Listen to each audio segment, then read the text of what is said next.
Hey guys, and welcome to another Homegrown podcast. We're on number 4, I believe now. We have Matt back with us, finally. He was away for like 3 weeks, but he's now joined us. I'm back. It's been cured. I'm back. Fuck you, Luke. But today our guest is CHUBOI. Many of you may know him for working for EA at one point, being a community manager. Yes. But he is now a Twitch streamer.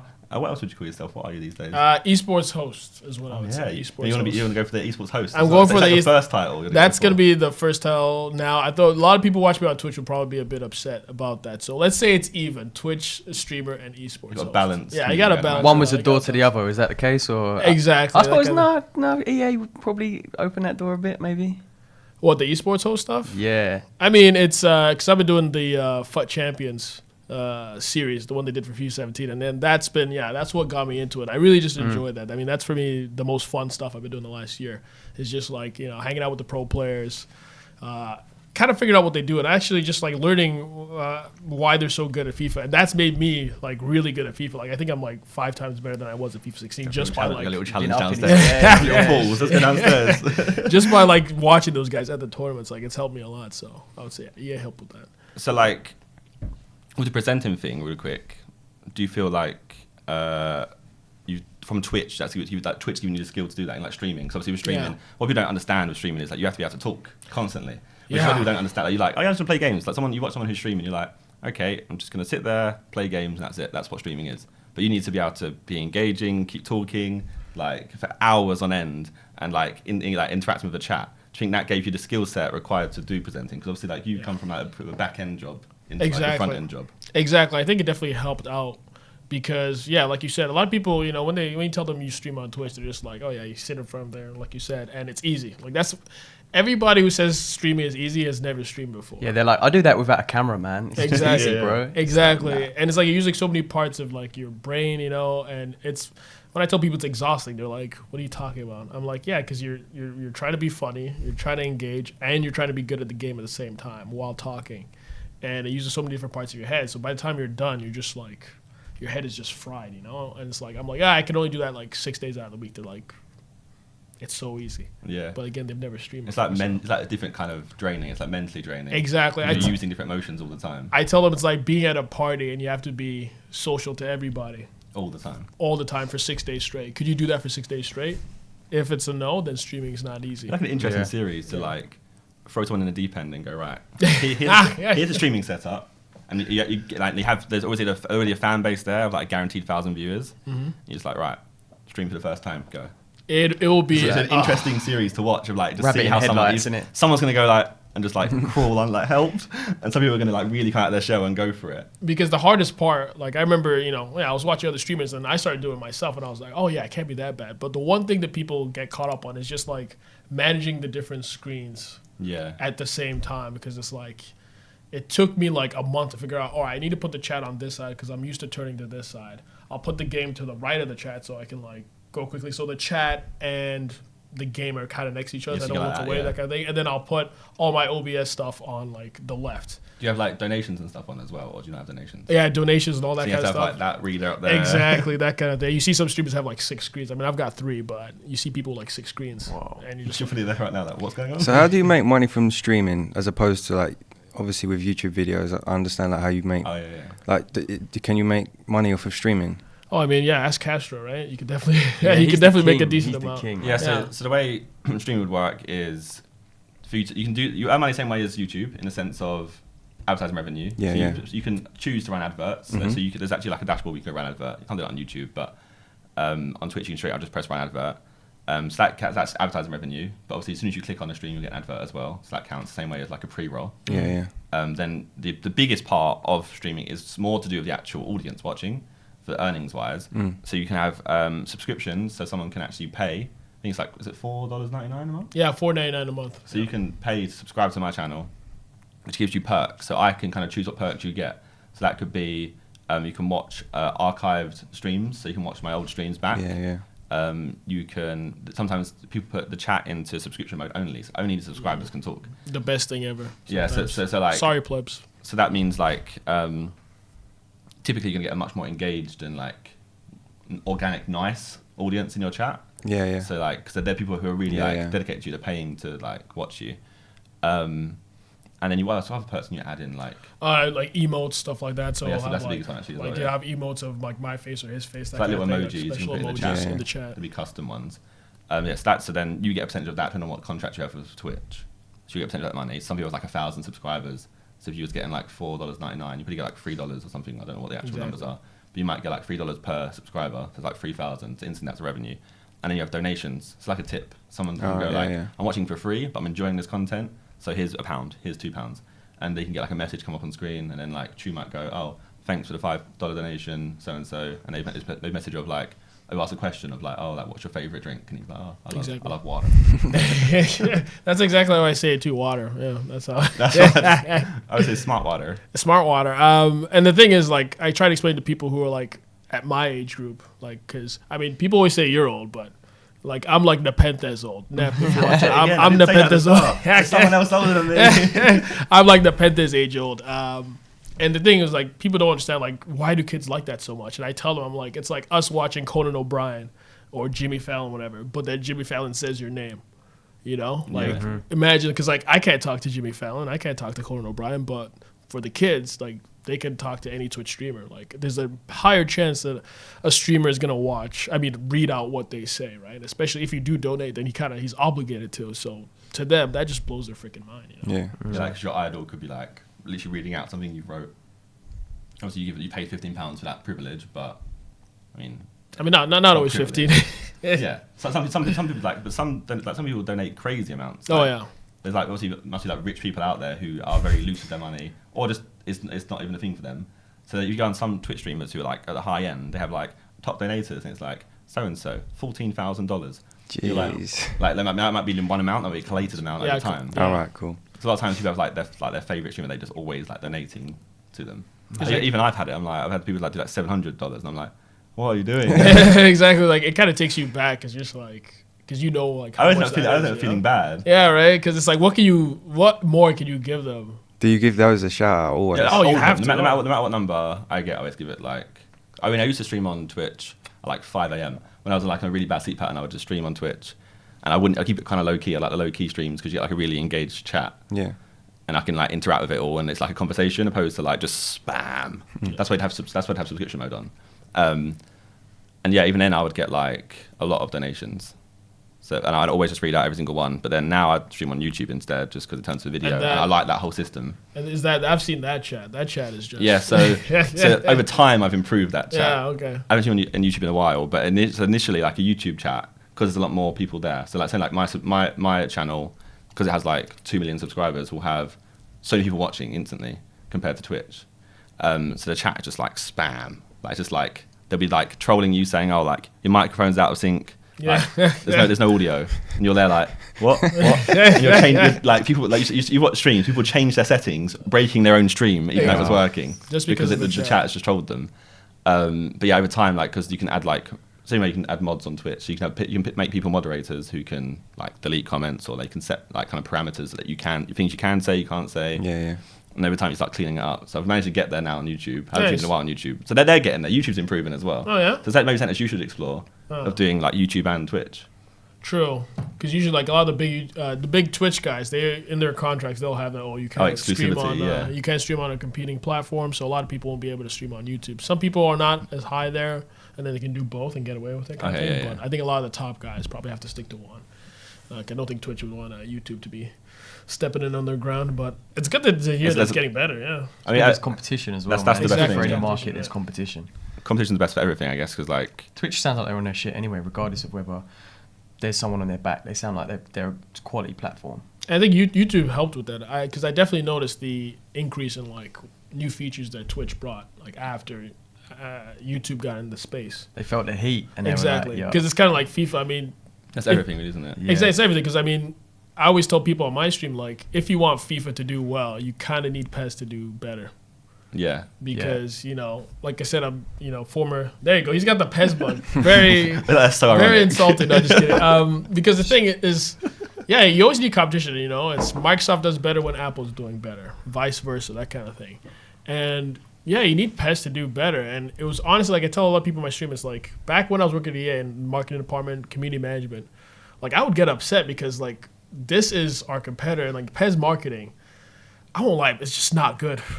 It's just really not good at all. Like you'd be surprised. I mean, people, you know, they hate on EA, but EA's marketing department knows like they have things down to a T. Like they have a team that just studies people's behavior during a trailer. So if you go to any FIFA trailer, it's going to be like under 2 minutes.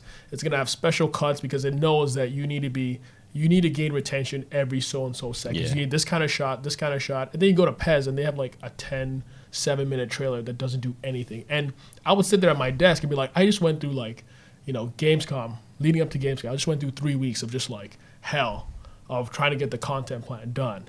And then you see what PES is doing, and it's just like the worst trailer. And you're just like, I can't believe this is what we're competing against. Like, no offense to anybody who works at Konami, you know, but it's just like, it's just not the same level. I think that's the main difference between the two companies is marketing. Like, one knows how to deal with the hype, the other one doesn't really know what to do with it. I think like EA is like a powerhouse though, like with not just like because the different franchises they have. They just know how to do that whole platform so well. It's a lot more widely spread as well. Like Konami's quite it's Japanese based, right? So like they have like Metal Gear Solid, right? And right now that's it. Not many other games. To be honest. I mean, they're really into I think mobile now and pachinko machines in Japan. But I think most of the money's from mobile now. I think they're pretty big on there in Japan. Yeah, because Metal Gear Solid, PES is the only console game that they produce now. Mad. Like the last other one was Metal Gear Solid 5, and that's it. And they kind of stopped because I think they're going towards the mobile side. And also the free-to-play side.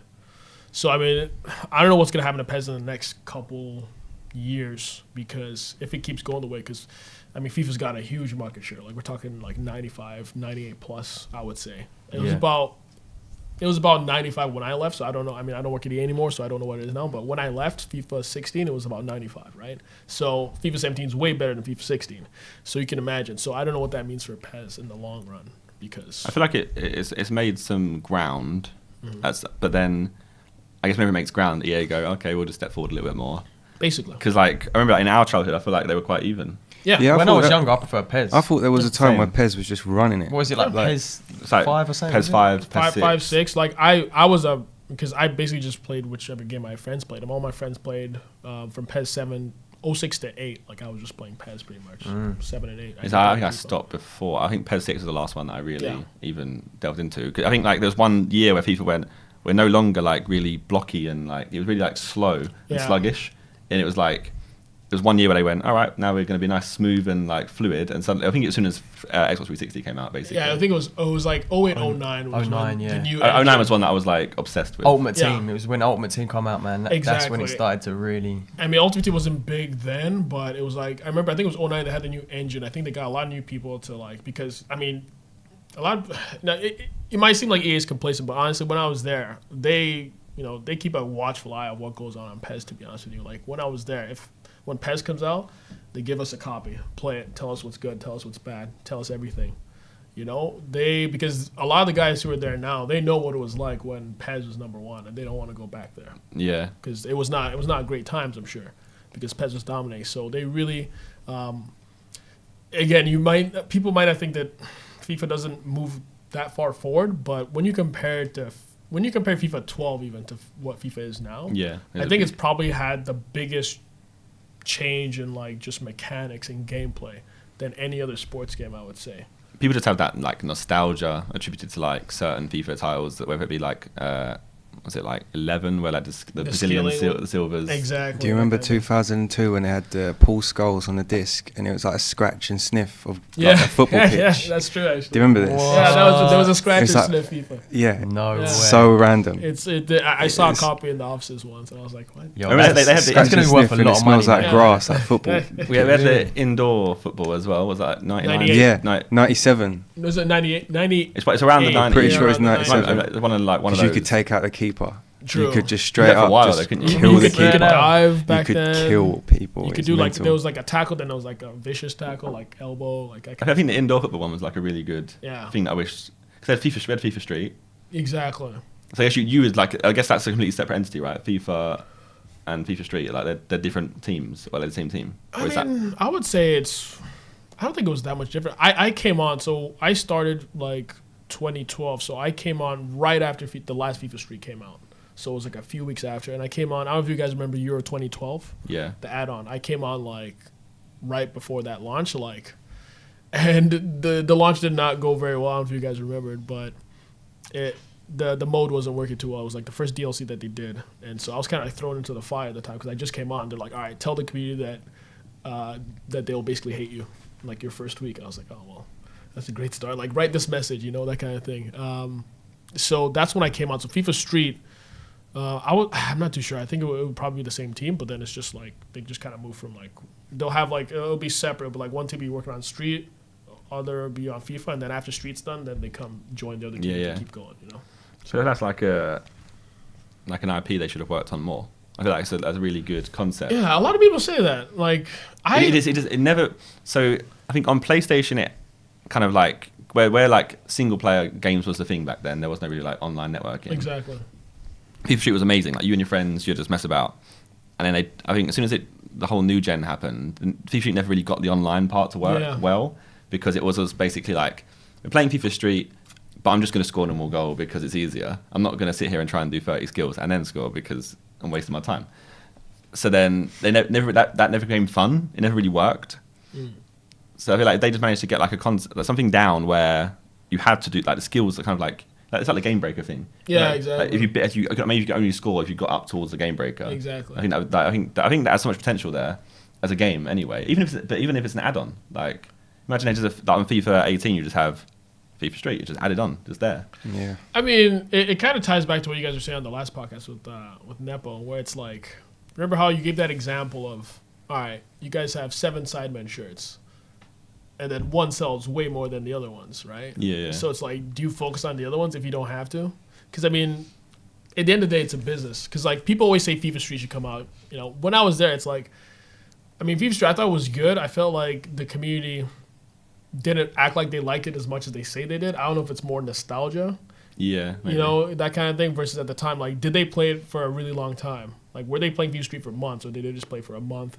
And then let go. So to EA, they'll now look at the charts and be like, oh, well, this is what happened when FIFA Street came out. Is it worth doing another one based on what we have? Because they can't just take what people say on Twitter and take their word for it. Because from what I've learned at EA is that, like, it's not like people lie, but it's better, watch as people do, not what they say. Don't look at what they see on Twitter. Watch what they're actually doing in the game. That will tell you. Because, like, and this is probably, we're probably going to talk about this later, but, like, during the coin selling days, hashtag RIP FUT was like the big thing. RIP FUT, RIP FUT. Oh, my God, FIFA's dead. But we look at the charts. It's like, no, you guys are still playing. Yeah. Mm-hmm. Like RIP FUT. And then I remember there's a time that EA put out a free pack for everybody. It was like one of the biggest weekends. And it was right during RIP FUT. So it's like everyone's saying they hate FUT. Why are you still playing it? I don't like spending money in FIFA. No, you're actually still spending money. Why are you still spending money? So you gotta, if you're a business, you have to look at stats don't lie, basically. The stats don't lie, but people on Twitter might not be saying what they're actually doing. It's like YouTube, I guess, if like you get loads of comments saying this is quite terrible, but the likes are like, and the views are really high. Exactly so. You're like, well, it doesn't make sense. Because typically, people who are more vocal are just like, you're going to be more vocal if you're angry. Mm-hmm. Like, say if I really like a certain game, I'm pretty less likely to be like tweeting them like, "Oh, lovely game." Exactly. Opposed to like, "Oh, like I can see the 90th minute. Fuck CHUBOI." Yeah. I mean, you basically described like the FIFA community in a nutshell. As much as I love the FIFA community, that's kind of how it's been. That's been like the relationship I've had with them over the years. I guess I'll dive down that rabbit hole now. Yeah. So let's just go like how you even got to working at EA. Like, was you working in gaming before that, or was it like you just like was there a way to get there? Was you study something? Was it? No, I had a weird path to gaming. So I mean, if you want to go all the way back, I was born in Nigeria. I'm from Nigeria. Both my parents are from there. But then my dad started working for the UN, so we moved to Zambia. Stayed there for 4 years. Then he got another job in the UN in Zimbabwe, which was actually the best place I've ever lived. Like, it sounds like it's crazy right now because we actually left Zimbabwe a year before their president, Mugabe, went crazy. Yeah. So for us, it was paradise. Like, everybody had like, because, $1 is worth a lot more in Africa than it is like here. So you have like a decent house, you have a huge backyard, and you have like a swimming pool. You might have a tennis court because it just doesn't cost as much. So for us, as a kid, you have so much space. So it was like probably the best place I've ever lived. And then from Zimbabwe, we moved to Ethiopia for another job with my dad. And then something that's really common in Nigeria is that you send your kids to boarding school when they're young. I don't know if JJ did that, but he wasn't in Nigeria. Private school. Yeah, I mean, he went to private school in the UK, true, so exactly. It's a similar kind of. It's a similar kind of vibe. Like you know, it's kind of like you're getting your kid ready for life, like way ahead of schedule. Which it seems a lot of people might think it's like too soon, but it helps you get through life pretty easy, a lot easier than if you didn't leave home, like because we'll leave at 14, 15.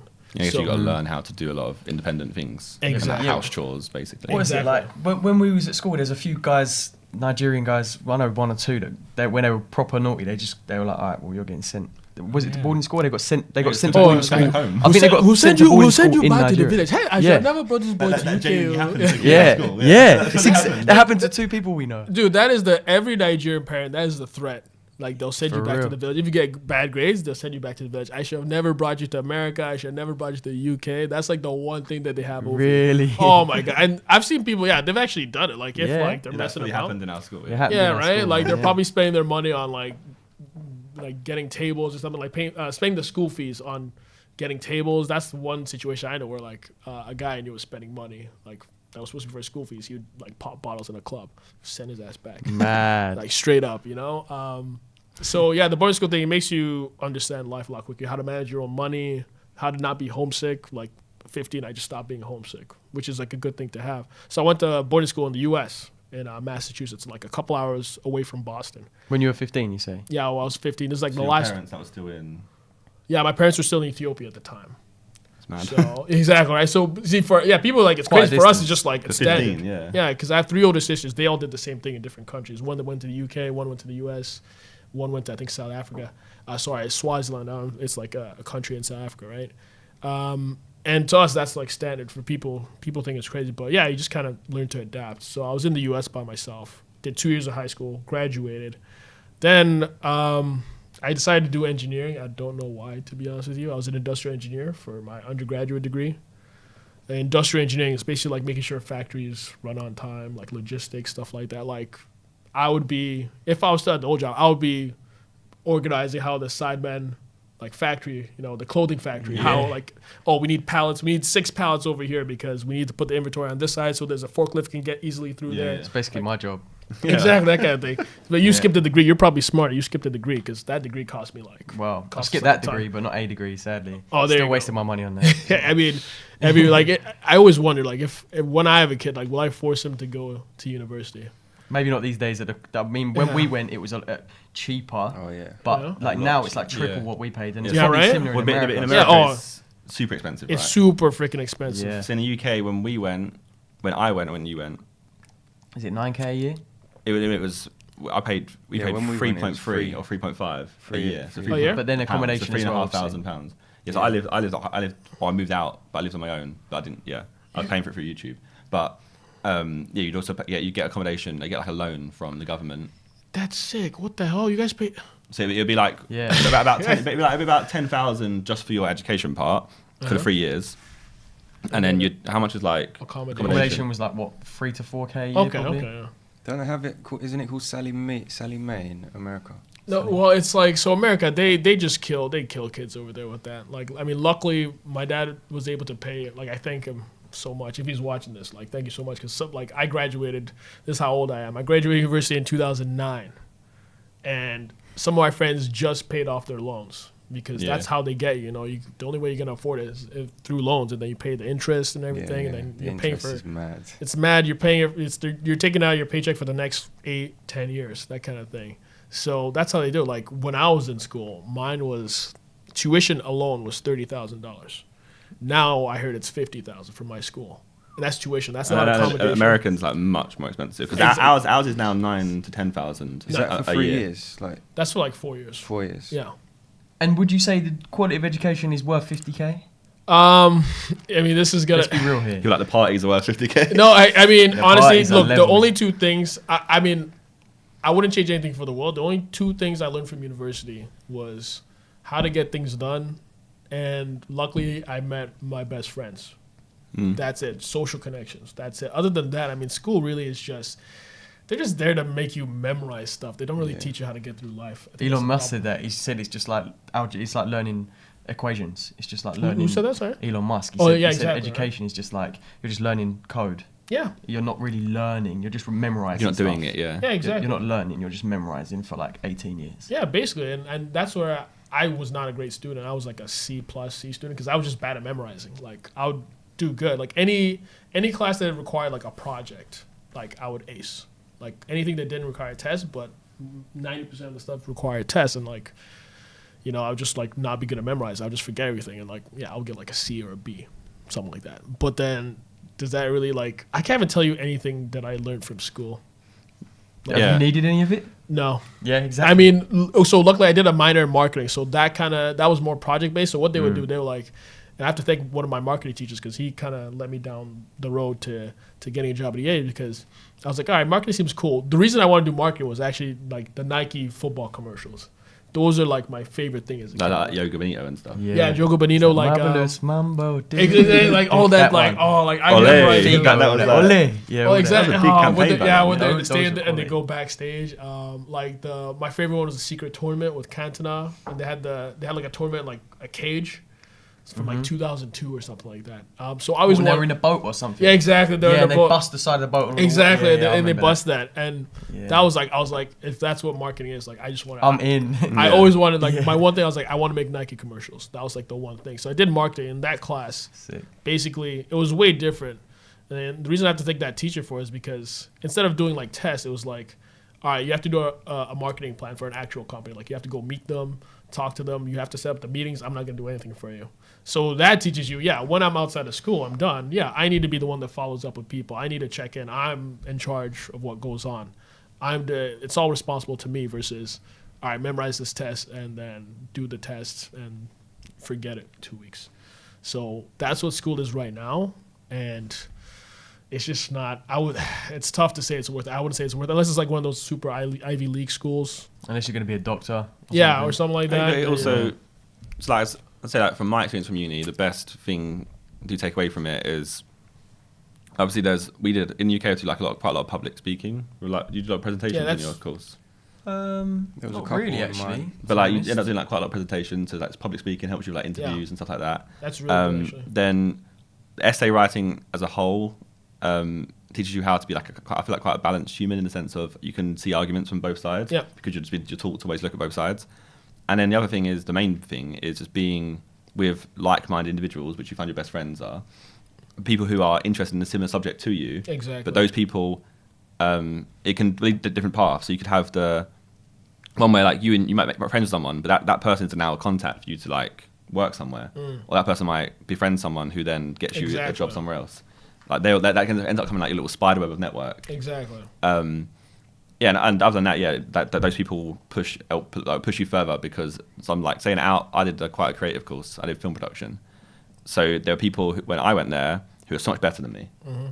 So then they'd pass down skills. Yeah, and they push you to that level. The whole issue with uni for me was that I just did YouTube the whole time, and YouTube kind of like blew up second year, so my attendance just like plummeted. But I mean, it was like choosing the balance of what one do I do. Still finished though, didn't you? Yeah, I still finished. I got a 2-1, which in the UK is pretty good. Like that's good enough to get you most jobs. That's good. This is what is it? Second best. Yeah, you get first and you get 2-1. Yeah. So. Oh, nice. I mean, you did. I mean, you did it. I guess the right way, because I would feel guilty if like my parents put me through that and I didn't finish. So luckily I paid for it myself. Oh, nice. I'd already been on YouTube anyway, so that kind of helped me fund it. So I was like, if I wanted to leave, I could have left. It was just like I've wasted like £6,000 on this. I'm not just gonna go leave this now. So that's why, like for me, I think it was like my third or fourth year. I was like, man, I don't like engineering. Like this sucks. Like I'm really bad at math. I didn't know you had to do so much. that was in the fourth year. That was in the third or fourth year. It took you that long. It took me that long. I was like, I'm really bad at math. I think Simon went to uni for a month, 2 months, and went, no, I'm out. I wish I figured it out like as quickly as he did, because and I was like, well, I'm not gonna. Yeah, my parents pay for it that much. I'm gonna get it done, but I'm gonna pursue marketing. And I was always really into video games. I was like, I love video games. like we were talking about Smash Brothers. Like the only 2 games I play more than FIFA: Smash Brothers Melee, and then Call of Duty 4 Modern Warfare. Yes. And so I was so into those at the time. I remember Call of Duty 4 came out the week of my finals, and I bombed my finals because of Call of Duty 4. Really? Oh my god! That game in its time was like that was the reason I insane. bought a 360. Yeah, dude. Like I remember telling, because I was in the beta of Call of Duty 4, and all my friends are Halo players, and I was trying to explain to them like, dude, you get 3 kills, you get like a radar. You get 5, you get an airstrike. They were like, wait, what? That doesn't make no sense. I was like, dude, you get a helicopter if you get 7. They're like, why? I'm like, I don't fucking know. Good, it's awesome. And then every time you rank up, they play like music in the background, and it gets you all amped up. They're just like, dude, this does not make any sense. And I was like, just wait till this game comes out. And that game just like it blew Halo out of the water. I remember that time. God. It was like because it was like Halo and Gears of War were the 2 games that like our friend group played. Charlie still bangs that game, just for reference. Yeah? My mate just still loves Gears of War. But yeah, sorry. And then the beta dropped, and I remember like waking up for school, and I'm like, right, I'm gonna wake up early to play this beta. And we're playing it for like an hour, and I was like, I was at school the whole day, like going home, need to get home. Ran home.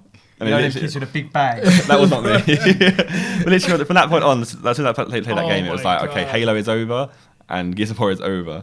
Because then we're like Halo, we'd all like try and rank up, get to 55, whatever it was. It was like but it never gave you like general. And then it gave you prestige. It was like, yeah, you can like reset it and like just to show that you're you're fucking the main man. You know, I've done this more than you. But exactly. You know, it's like I got gold cross. Fuck you. Yeah, and our friend group was like racing to 10th. Dude, I think I prestige. I think I did like during school in like a couple of days, which is you didn't do a lot of school, right? Because I mean, some kids you do like a day. You probably have done it like a day, like. Prestige, like I think somebody does that, like race to prestige or whatever. But I've never been hooked to a game so fast than Call of Duty 4. The unlockable guns and everything, like. Yeah. So, I need to get 34. When it gets 34, I'm gonna rinse that gun. Oh, and then that's it's just like the vibe. just like I think one thing they did really well, and like a lot of people in games picked up. Like I think that game changed video games completely because the rank, not the ranking, but like the feedback loop. Like just like letting people know that you just ranked up, you're the shit right now. The music, challenges, everything. Exactly. Like it's like, all right, it's telling me that I'm good. Let me keep going. Let me just keep going. I think that, and like you just saw after that, everybody just kept on doing that kind of thing. Was like letting people know that they're getting better, that they're ranking. I feel like it was the learning curve of that game really helped like you get into it as much. With any game with like a long learning curve, is you get into more and more. Because if you play a game and you're always getting stomped on, you're like, exactly. I need to get better at this game because this is. And that's where games like Battlegrounds and H1Z1 have like done really well recently because the learning curves are so like high. It just means that everyone's like hooked on it. Like must get better. Which maybe what the issue like games like FIFA and COD have faced as of late is that everyone's pretty decent at Call of Duty and everyone's pretty decent at FIFA. So it's like trying to expand those games so they have more depth to them. That's why like I guess like games like League of Legends and those games do really well because it's just the sheer knowledge you have to have of that game. For it to do well. Actually, that's a good because I never understood the League of Legends thing. Like I don't actually play League of Legends. I've never played it ever, but I just know roughly the whole concept of the game, and I just know that there's X amount of champions, and all these champions cancel out each other. So you need to understand. I mean, I'm pretty just destroying this game right now. Yeah. But from my that's not how it works. From my understanding, it's a teams knowing like okay, this one has to balance out this one.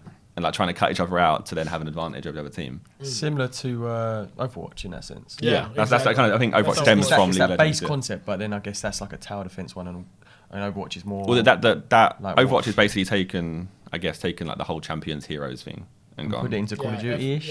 Is it more objective based rather than? Like, it's exactly the same. It's like Team Fortress 2 and COD. Matt, you need to play these games, man. Dude, Matt has not been on games for like a little while. My game was World at War. Zombies, and then what was it? Zombies. What was that? Dome. That was the map. Yep, Dome. With the MP40, that gun was. That's the only game you've really got into. Too much. No, I got into FIFA, but I think COD. It was COD 5, right? Yeah, COD 5.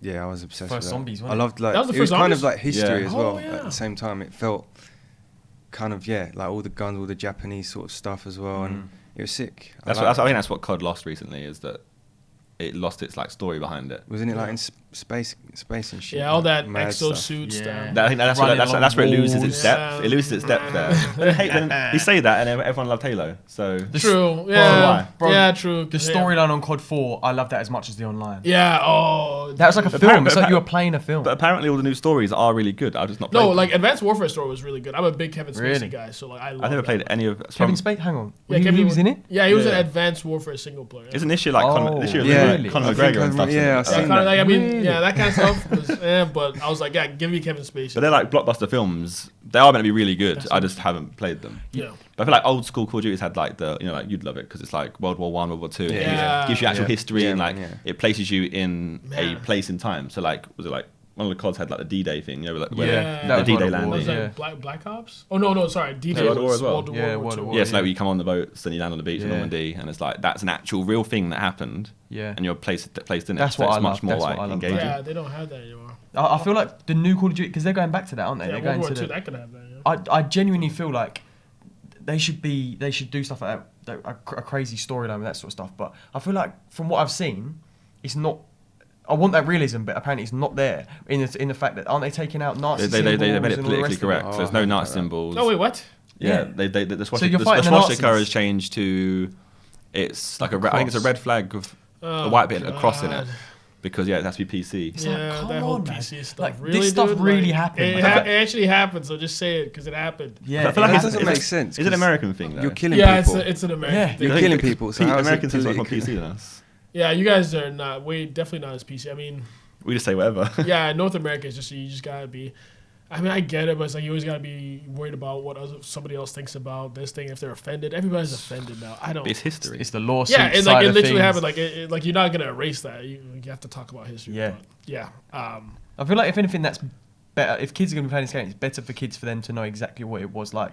Like for yeah. them to. Didn't we discuss that? Kids before? might not learn that history, and that this is how they're going to learn history is via a game. As bad as it sounds, Yeah, if, so- if they're going to learn it at all, you want them to learn Yeah. it as it is. So it's right? like, yeah, they'd be like, wait, this whole Nazi thing, like they'll learn it from a different viewpoint now through Yeah. Call of Duty, and like, oh, they won't understand what really happened and like how it changed the world, and that's actually really stupid. I'm actually really annoyed by that. Actually. Yeah, I'm trying to think what else they've taken out of it. that Yeah. rage is coming for FIFA. Is coming out of COD again. Oh yeah, like I was saying before, like the only game that can make me rage more than FIFA is COD 4, and I went back to play the remastered, and The same thing. Did people used to camp as much back No, then? no, Oh my no. god! So this is No. the point I'm making. Oh. So that's a perfect example from COD 4 to COD Remastered proves to you how everyone got better at the game and destroyed the game. Yep. Because COD 4 was so fun because I remember like our friend group. Like, Run and gun, wasn't it? Like Yeah. I had a 360 for most people, so it was like they all jumped on. And they was all pretty much terrible at the start, and it was just funny. Yeah. Like, to watch them just run around like where we're going, all right, spraying everywhere. Yeah. And then that was a normal player. That was a normal player on the game. So if you was good, you were pub stomping constantly, and it was just fun. It was just addictive to that. But now it's like everyone in the game knows how to pub stomp. So it was Yeah. like you're just balancing each other out constantly. Like It's I'm going to just- sit on this wall, you sit on that wall, and we're going to look at each other. Okay. Yeah, we just like I was just like this wasn't how it was, right? Like No, I'm just getting. I felt more- exactly the same. I'm getting more triggered than I used. I mean, I used to get triggered, but this time I was just like, how is this fun?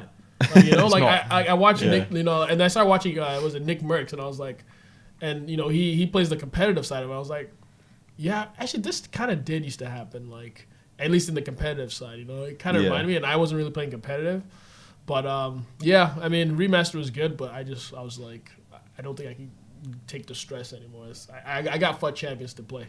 Yeah, So, yeah. got I no was stress. overly hyped for that. When I heard remastered was coming out, Oh, dude, I bought lost- that COD 4 remastered, and I Exactly. played it, and I was exactly the same as you. I was like, I was was like, it what? always this sweaty? Like, it was Like- so. and you can't even you can't even hit the bounces anymore. They've removed that. It's just Yeah, like, oh it's man. just. But Like, come on, leave the fun side in at least. Oh man, but wait, how do we get? Oh yeah, sorry. I think we got into engineer- Tangents are great. Just don't worry about them. I've got the structure in my head. It's fine. Oh yeah.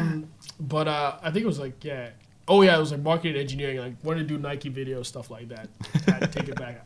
We got the COD. Oh yeah, because I said that I played COD and Smash more than FIFA. Yeah. So yeah, COD. I got through that phase and luckily graduated. And I was like, all right, after this now, I want to work in video game marketing. That's like the one thing that like I want to do. I was obsessed with the video game community. You know, I used to do things to like try to get featured in like Kotaku. I used to read Kotaku every day, Joystick, all those blogs like every single day, and I was like, this is what I want to do. So I remember I used to like try to pay my way to like E3. Like I'll make like a fake blog and like get like a press pass, you know, that kind of thing. I'm sure respect that. That's a hustle. That's a hustle. Exposed. I mean, I think I can say that now, right? It's not like they're gonna. You're gonna be banned from E3 from now on. Banned from E3. I mean, I did that in like what? I graduated 09. I went to E3 09 in 2010. You know, and I would go there for the sake of like trying to like meet people. Like I would give people my resume. I remember I had an interview with Telltale Games on the E3 floor. Like that's how desperate I was. And I was in New York State, and PAX and like E3 is all on the West Coast. So like, you know, college kid is like spending like $600 plus the hotel. Like I would spend like $1,000 each time, which in university that's like so much money. That's like that's like your whole money. You're running the risk of getting sent home. Exactly, right? You know, getting sent back to the village, and yeah, just doing that, like just hoping to meet people in the community, because I was like, yeah, everything's on the West Coast, like I gotta be there. And I mean, I didn't get that job at Telltale, unfortunately, but I was just like meet as many people, meet as many journalists, that kind of thing. Like I had to do everything I could to get in gaming.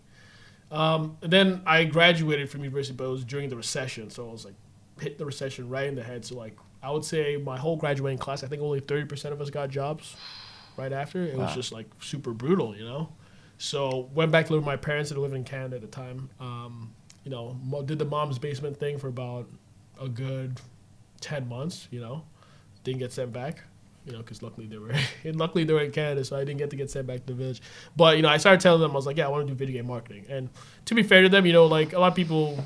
Nigerian parents are kind of like Asian parents, where it's like you got to be a doctor, lawyer, something engineer. reputable, yeah. Exactly, that kind of thing. I kind of always thought they wanted that for me, but honestly, they just want me to like get into something, and be serious about it.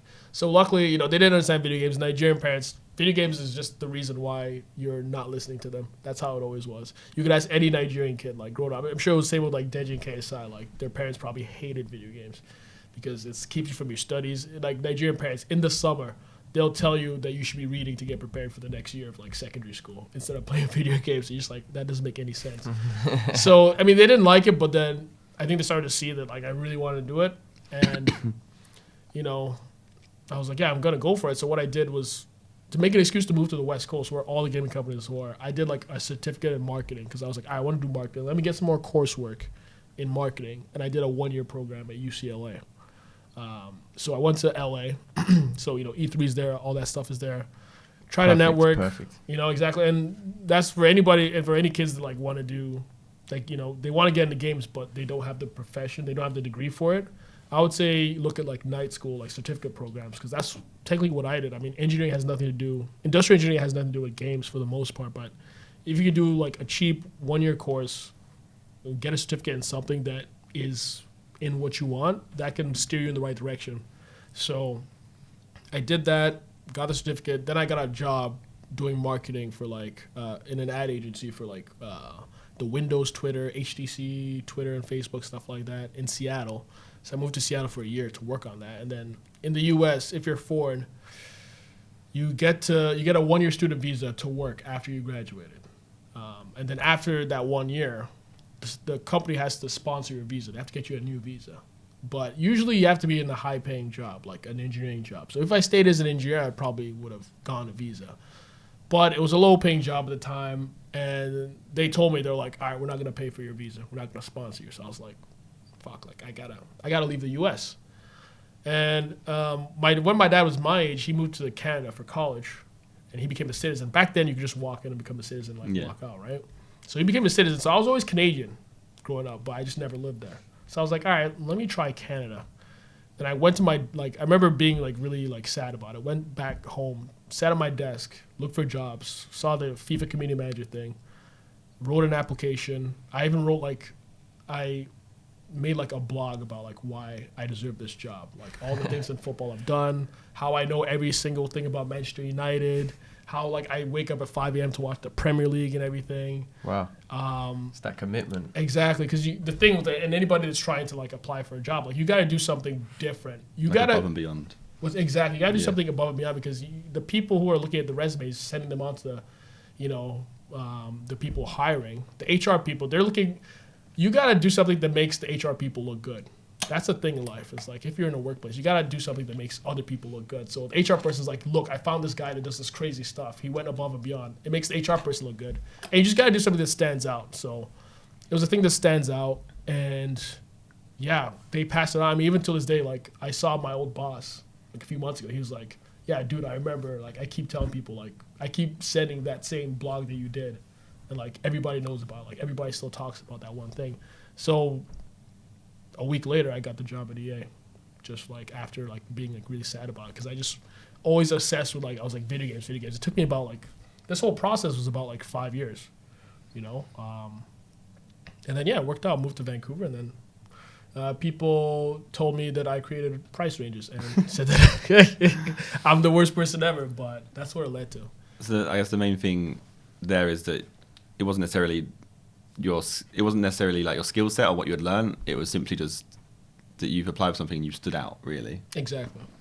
A lot of people do that now. Anyway, I think I've seen like people saying like people sending video interviews now, like video applications now, like, and they'll do something I did wacky. one of those to get my job when I was at the advertising. We did a video application. Yeah, that was what they were like. Yeah, like you can send a CV or a video application, and the woman at the agency was like, I'd recommend doing a video one. Yeah, because it's like a minute.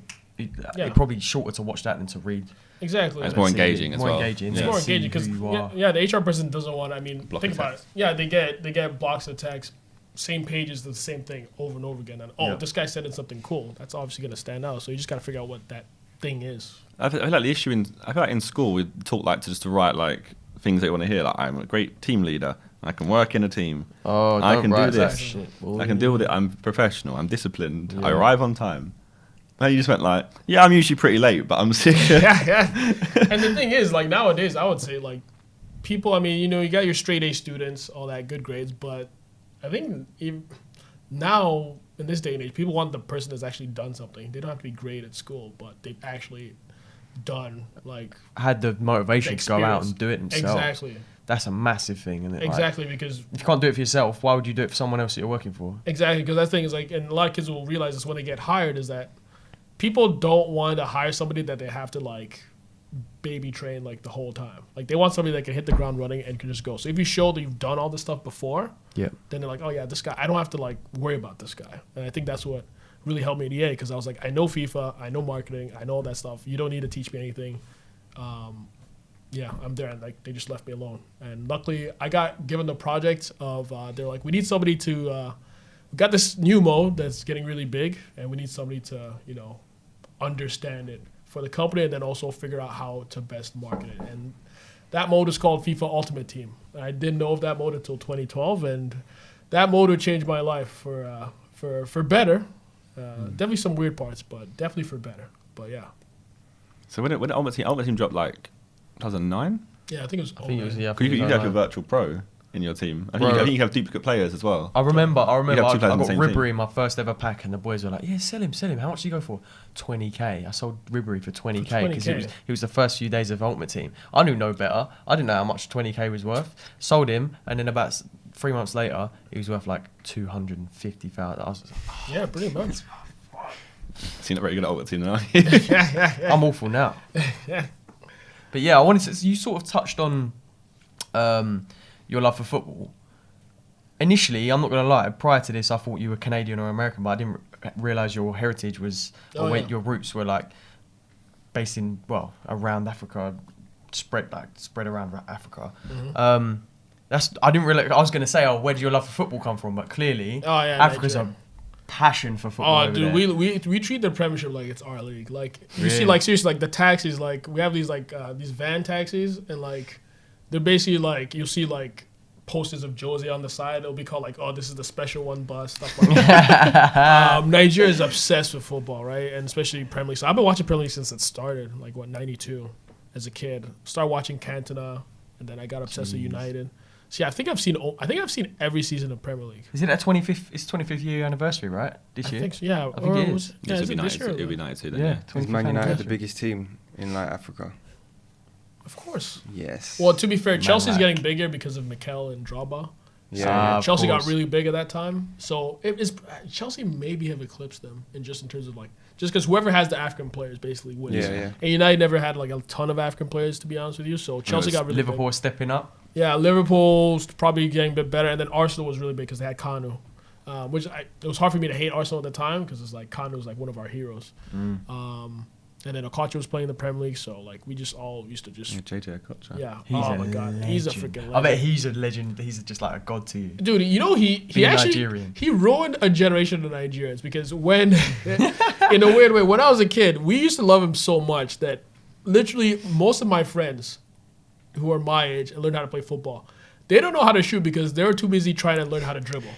Because of like seriously, like all my friends, they'll do like step overs and like it comes like they'll be in front of the goal and they'll still try to dribble. They'll go back and try to dribble the goalkeeper. I'm like, dude, just shoot. Yeah. So like out of my friends, I was like the only one that would shoot. You know, they all and so that's what he did. We loved him so much that he just taught us how to dribble. Like every kid in Nigeria, like around my age, just dribbling, all because of him. That's it. We touched on it earlier about like the presumption of like how Africa is like. Oh yeah. And you said Zimbabwe was paradise before Mugabe, yeah? Yeah. Like, why do you think that people, like you were saying about Akon, shedding some light on how there's this assumption of like how Africa is, whereas like it's not really as bad as people assume. Like it's just like people just assume it's just, I don't know, just like not a safari. Yeah, kind of proper third world, and like everyone's struggling. Poverty, I guess. There are rich people there as like anywhere else, but I feel like in the Western world we're led to believe you see these kids on all you like that Skepta lyric. All you see is what is it? Flies.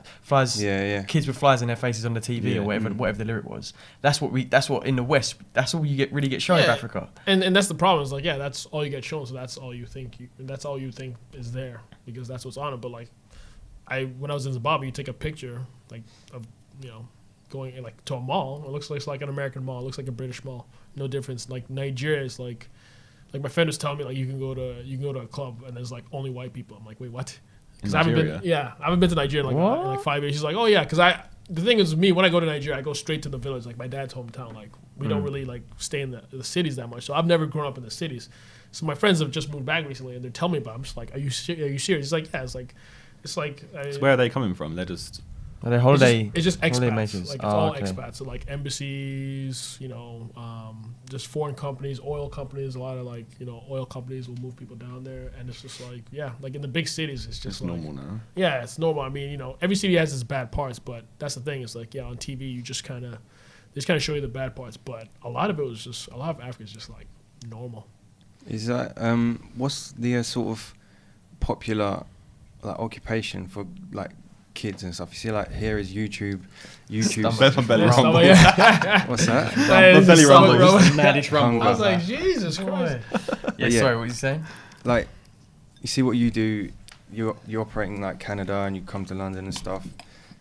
Could you not is this sort of stuff like YouTube and streaming and stuff, is it not really something that kids in Africa do, like Nigeria and stuff? And is it like what's popular to like for kids to go into like occupations? What's common, and is it rare to like be involved in these sort of new like ways of earning money and stuff? Yeah, I mean even in general, even in the West, it's like still like a new kind of thing. Yeah, people still trying to figure it out. So it's even more so in Africa. I mean, usually you're trying to be lawyer, doctor, businessman.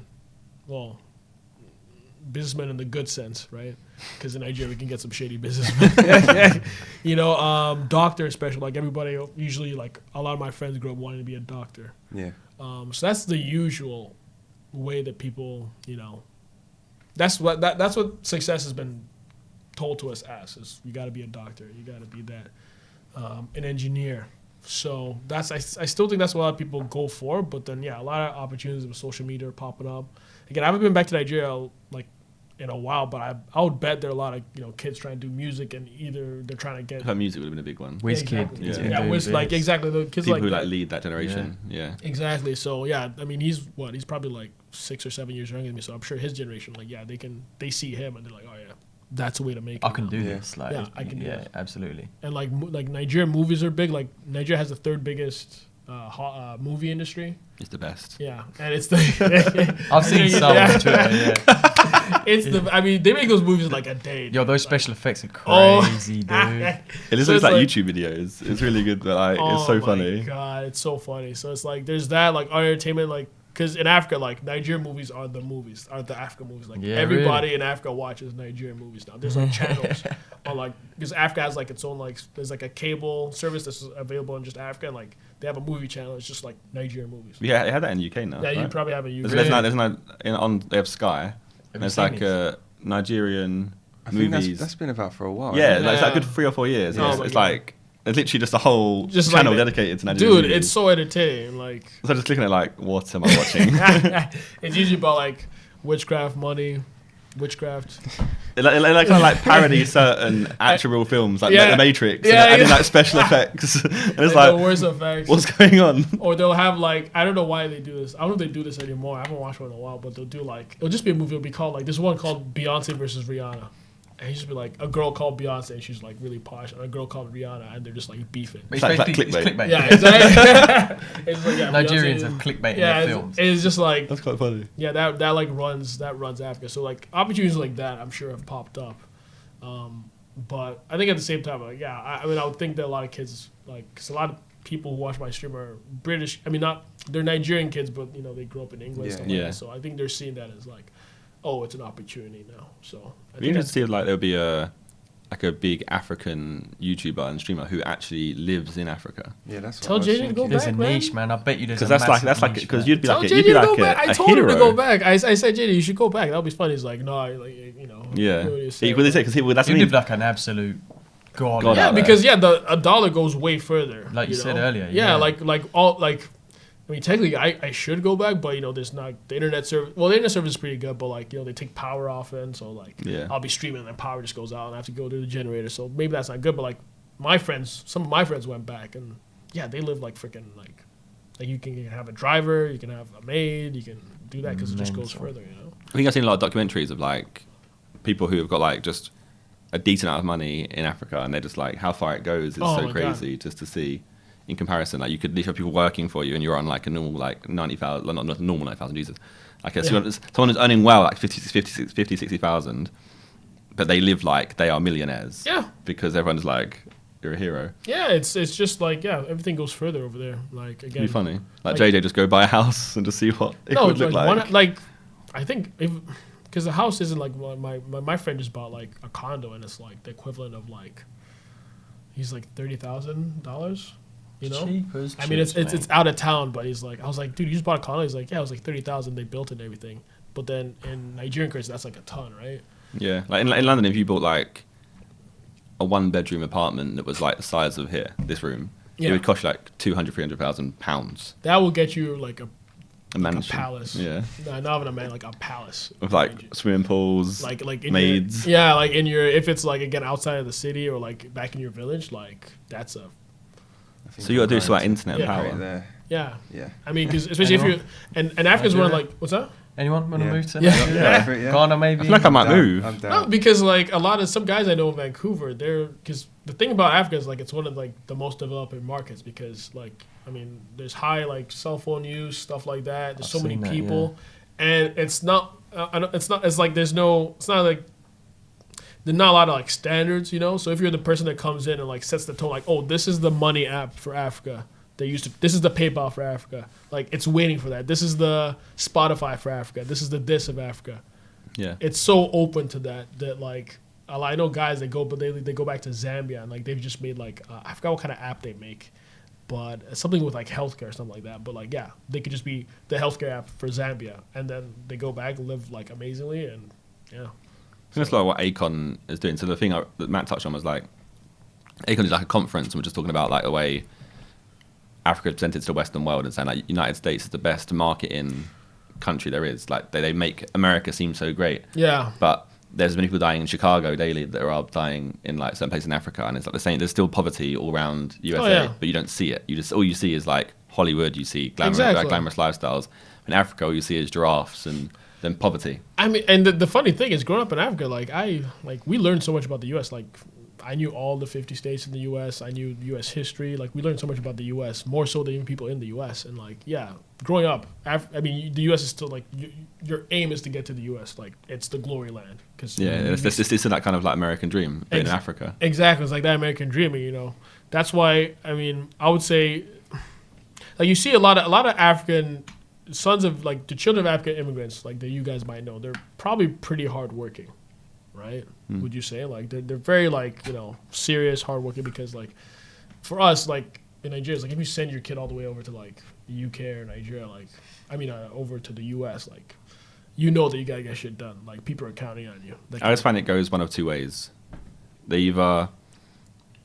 The strict parenting allows them to be hardworking and have that discipline, or it pushes them away to rebellious. True. So I think that always takes two sides. That whole strict parenting, especially like because I feel like my parents were like, just do what you want. Do what you want. But like they weren't. But like because we all went to a grammar school, so in the UK that's like you have to pass exams to get into. So in our area, I said there's like 10 schools in 2-mile radius. There's like 2 schools that are grammar schools. To get to those, when you're like 10 or 11, you have to do exam, which is like maths, English, verbal, non-verbal. It's like 4 different exams. Test like just basically how good you are in all capacities. And there's like quite a high standard to hit. And if you hit that over that standard, you get the option to go to a grammar school as well. Oh. So it's like the only place in the whole of England that does that. It's quite an old school way of doing it. But it's crazy. Yeah. But like so basically like they're just you like in our areas they kind of cherry pick quite a lot of kids to go to these schools. And a lot of people who went to private schools then make their kids go to the grammar schools. They feel like the grammar school education is better than a private school education. You haven't got to pay for it; it's free. But it's just like everyone who got into that school was passed exams to get there, so it's pretty like a pretty high standard. But it's free. Yeah. Oh wow. See, strange way. It's weird. But I think the whole point of it is that it gets kids who who government deem as potential, academically, they can all be together and separated from people who are going to bring them down, in a sense of people who are rebellious. Yes, and that's very important. Well, I feel like that's what our school was like, wasn't it? Really, our school was pretty like everyone there was super smart. I think I went into that school like I'm smart because in primary school I just smashed it. I've like one of the smartest in the class. And you go there and like these kids are mega smart. Like, these kids are so hardworking, and it kind of like develops into like the super intelligent kids who have got like straight A's, everything, and the sociable people who like us lot who just. I mean, but that's something that I learned in life when I look back at like getting the video game job is like you gotta associate yourself like you're the average of your 5 or 6 closest friends. So it's like you gotta make sure that you pick the right people to be around you. Honestly, like you can't be around negative people. I think that's one thing I learned the hard way. Where I was just like, I was just like, what's the point of having people that like, you know, everybody always has that friend that tries to steal steals the girls that they're hitting on.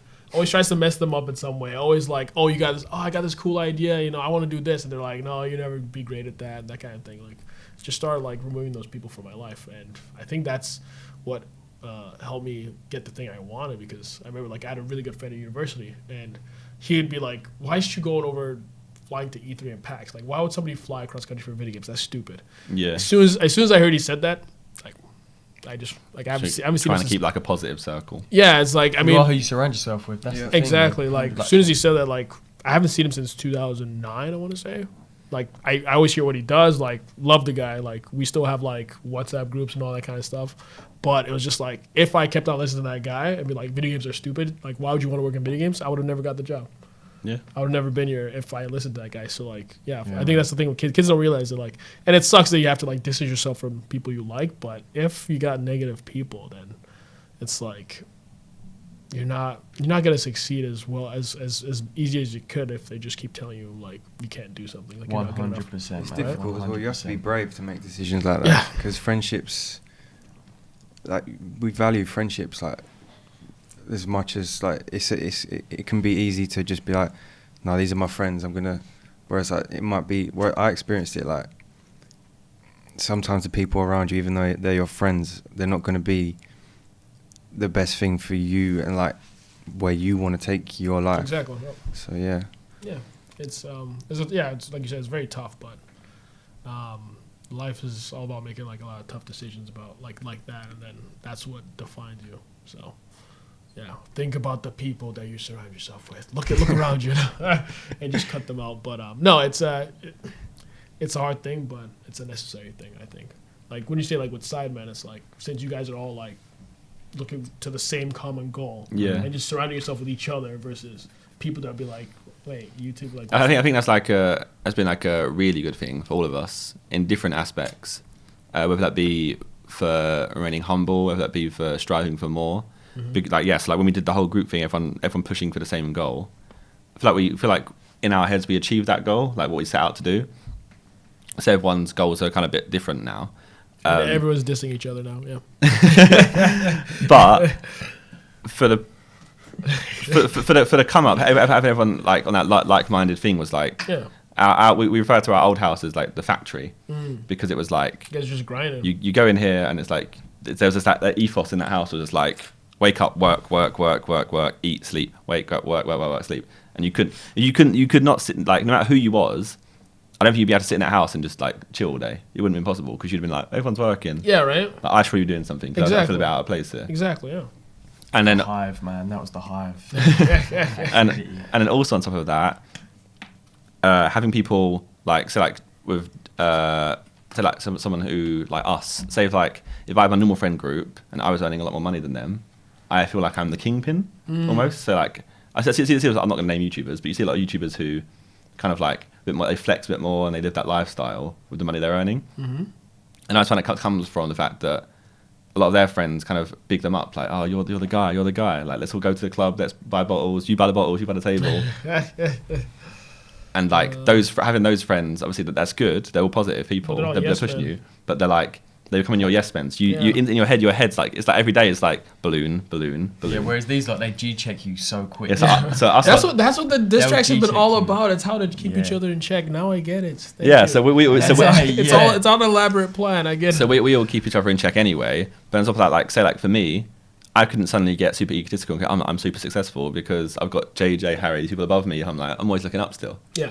Well, when you get to a point at the top where you're like you're not looking up anymore, that's when it's like that's on that JJ. I guess it's harder. Where it's like, where do I look? So he always looks at like the rappers and stuff for their lifestyles, and that's what he wanted to achieve. Yeah. But I think that's like a super good thing is how people. It's a hard thing to achieve, like to get people around you who are doing better than you, but in the same industry because you push you for more. I said that in your friend group, if you earn the most in your friend group, I feel like you can sit back and go, it's quite good. This is good, yeah. And put your feet up too easy as well. Yeah, exactly, so I think your work rate just drop off too quick. Surely. I think that's like the biggest blessing of like the whole Sidemen thing was like the work rate that installed in all of us is like mega high. People don't realize it as much, but the work rates I think we have is like all based because you can't slack because everyone goes like, what the fuck are you doing? Exactly. Like why have you not posted? Like what are you doing? Exactly, right? It just like you said, it helps everybody out and everybody moves on to achieve the goal that they want and the group wants. So I think that's one thing that a lot of people like if kids do want to like do the thing that they want, it's like I think it's really good to look for like-minded friends, like-minded. I mean, it's not like you only have to like have like-minded friends, but like it's like it could just be friends that also want to do something with their life too. Like make sure to surround yourself with people like that. Like you can't be around anybody that brings you down in any way. Like in any way. As much as it could be fun to be with other people, yeah. Yeah. That's what I said like uni is quite good when you have like like-minded individuals. Exactly, yeah. Because I think that could be the best thing you could take from uni anyway, is just that okay, I really like whatever degree I'm doing. I like architecture. I found people who like architecture. Like, so you'll find people in that industry who all want to be architects. So it's like you're pushing each other to improve. And like, might be a kid who's better than you at it. So you're like, I need to get on his level, Jesus. And it's that whole thing of striving for more, where like, if you're just people who aren't interested in what you're doing, you're going to fall behind. So then taking that to that point, how have you found going from working a job for someone to going into like streaming, which is like streaming YouTube is all merely discipline. It's your own discipline. Like you get out of it what you put into it. Yeah. So how have you found going from like you have a strict like schedule, I guess, of like working It's tough because I mean I won't lie to you. You know, like when you're working on the 9 to 5 side, I mean you guys probably hear this all the time. Like even I thought this when I was at EA was like, you know, I was thinking of like leaving and like doing my own thing. And then you watch it, you're just like, yeah, they're just making videos about games. Like how dream hard job. Dream job. B, how hard could that really be? Like, are you serious? Then you go out and you do it yourself. I remember like my first 3 months, I was like, Jesus Christ, like I'm working more than I did at EA. I'm working 7 days a week, not even just 5. Yeah. And yeah, you get what you put. You get out what you put in. The only person that's gonna make you do something is yourself, which is like the hardest thing to realize. Is that like, yeah, you gotta wake up at like 5 or 6 or whatever. I mean, that's what I wake up now, because that's what's gonna give you the higher probability of getting more stuff done. And nobody's gonna tell you that. Nobody's gonna direct you. And it's tough, but then you have no limits. I think that's the reason why I'll be looking like, I'll be in here and looking at the YouTube and stuff like that. It's like, there's no limit. Because when you're working 9 to 5, someone's telling you that you can only make this amount. Yeah. Somebody's telling you that, and you're supposed to only work 8 hours, but that's a limit too, right? So X amount of dollars times X amount of hours, that's your limit. And you have to sit there and wait for someone to tell you, all right, you put in 5 years of work. All right, we're just going to up your limit a bit. Yeah. So I was like, all right, if you step out of that, and I started reading a lot of business books, things like that, self-help books. It's like, yeah, like you can basically detach time and money, because that's kind of what it is. Because like, the YouTube videos, you put the time in to make them, but then making money goes past you spending the time making them. It goes past the time that you put in. You put in the 8 hours to make the video or whatever, then the video lasts for forever, really. Forever. And it keeps going. It might not always start off instantly making money as well, though. Sometimes things like that, you'll be putting in this work, doing your grind. Exactly. Starting off as a YouTuber, putting in your work and learning your craft for a year before you really start to reap the benefits of that. And then people will start, even then people will go back to the old videos and you'll get more views on those older videos after a year. Yeah. And start snowballing a bit. Is that what you've sort of encountered? I mean, because I remember right when I left Spencer, I remember right before I left, I didn't announce that I was going to leave. I was talking to Spencer and he was like... Spencer FC? Spencer FC, yeah. And he was reminiscing about when he started. And he was like, yeah, nobody tells you in the first year you're not going to eat. Like, you're going to be broke as hell the first year. And then after that first year, if you get past it, then everything starts to go well. And I think that's what happened with me, whereas like the first year... like I won't say I thought Twitch would be easy, but I think it was a good time I got into Twitch, because I think now, like, YouTube wasn't doing that well, so people were moving from YouTube to Twitch now. But back then, it wasn't too many people. But you still got to put in the hours. But, I saved up a lot of money, because I knew I was going to do this. But then, yeah, the first year is just a struggle. And then I think, like, it was times where you're just like, you think you should quit. Like, oh, you're not built for it. You get, what's it called? Imposter syndrome. Like, oh, I'm not supposed to be here. I'm not supposed to be one of these guys. I think we all get that at some point, man. Everybody gets that, where it's like, I should be on YouTube. Like, why should I be on YouTube? I was just a guy that was on the back end, running things from the back end for EA. Like, why would people want to see me? But if you can get past that somehow, it just takes a lot of endurance. And I remember reading a book where it's just like, the more successful you are is the amount of times it's directly correlated with the amount of times you can get up past failure. Mm-hmm. So like, you see, like, the richest people are the people that got through the most shit. Elon Musk, like how many, like the guy that made Alibaba or whatever. Bro. Yeah, he flopped like how many 15 times. Yeah, really. And so I think the first year everything starts to come together. I think the first year, luckily, after my first year, the esports stuff came about, and for me that was like, it was a lot of fun actually. Like, that's my favorite time of the year, just being at one of the tournaments, and talking to the pros. Like, I think the pros are actually very interesting people. Like, you guys are talking about esports in the last episode, that kind of stuff, and you're like, something that you guys are talking about was right. Is like, it needs more characters, because you see like the other like esports, like guys like talking trash. FIFA guys are very quiet, and I think my job, the job I want to do, is to get that out of them, get the entertainment element into that. Because I think it's there in a lot of them. And I think they just need like the scene to grow, and they need people to like get that out of them. Sometimes you need need character as well, though. Do you not think? Like, each person, they're sort of. It's almost like YouTubers in a sense, in that like everyone has their own personality, and you can really let that shine in their pro gaming in a sense. Exactly. I suppose at the moment they don't really need to do that, but maybe they'll grow fan bases through their personality. Exactly. Yep. If they start to express that. What I was going to say was, sometimes you need. I think someone will come through, like an esports player, FIFA player who is really charismatic. Say like the Conor McGregor of UFC. He's going to come through into FIFA. That's what you need. That player who's going to come through and is loud and boisterous, and it's suddenly like everyone's like, he's gonna have his fan base. Everyone's like, I've got to be like him. Yeah. You need people like people who just lead the way a little bit. You need that leader, and everyone will follow. That little shepherd, so all the people sheep can come along. But like that is literally it. You need someone to like kind of break the mold a little bit, for it to develop. But that's why in our podcast you wasn't here. But so obviously in FIFA we were saying like currently esports, so it's just like 1v1. So all the tournaments are 1v1. Yeah. And they sit there literally in silence, from what I've seen typically. Sit there in silence. So we were saying like FIFA clubs. We were saying like imagine you had like 4v4. Yeah. And you got this whole team-based thing, and you've got like talking. It's interaction. That's what I want, because I want to be more of a fanboy of a team. Because I mean, in football we're watching teams, right? Yeah. So I want to be like, if it was like 4 #United guys, I want to be a fanboy of them. I want to be a fanboy. Adds it's slightly alien to us as football fans. Exactly, right? To see one person, guy, It's like Ronaldo, Messi. You're still idolizing an individual. You still it has similarities, but it's like I think team game, isn't it? I think they could take it to the next level. It does. I would say it does.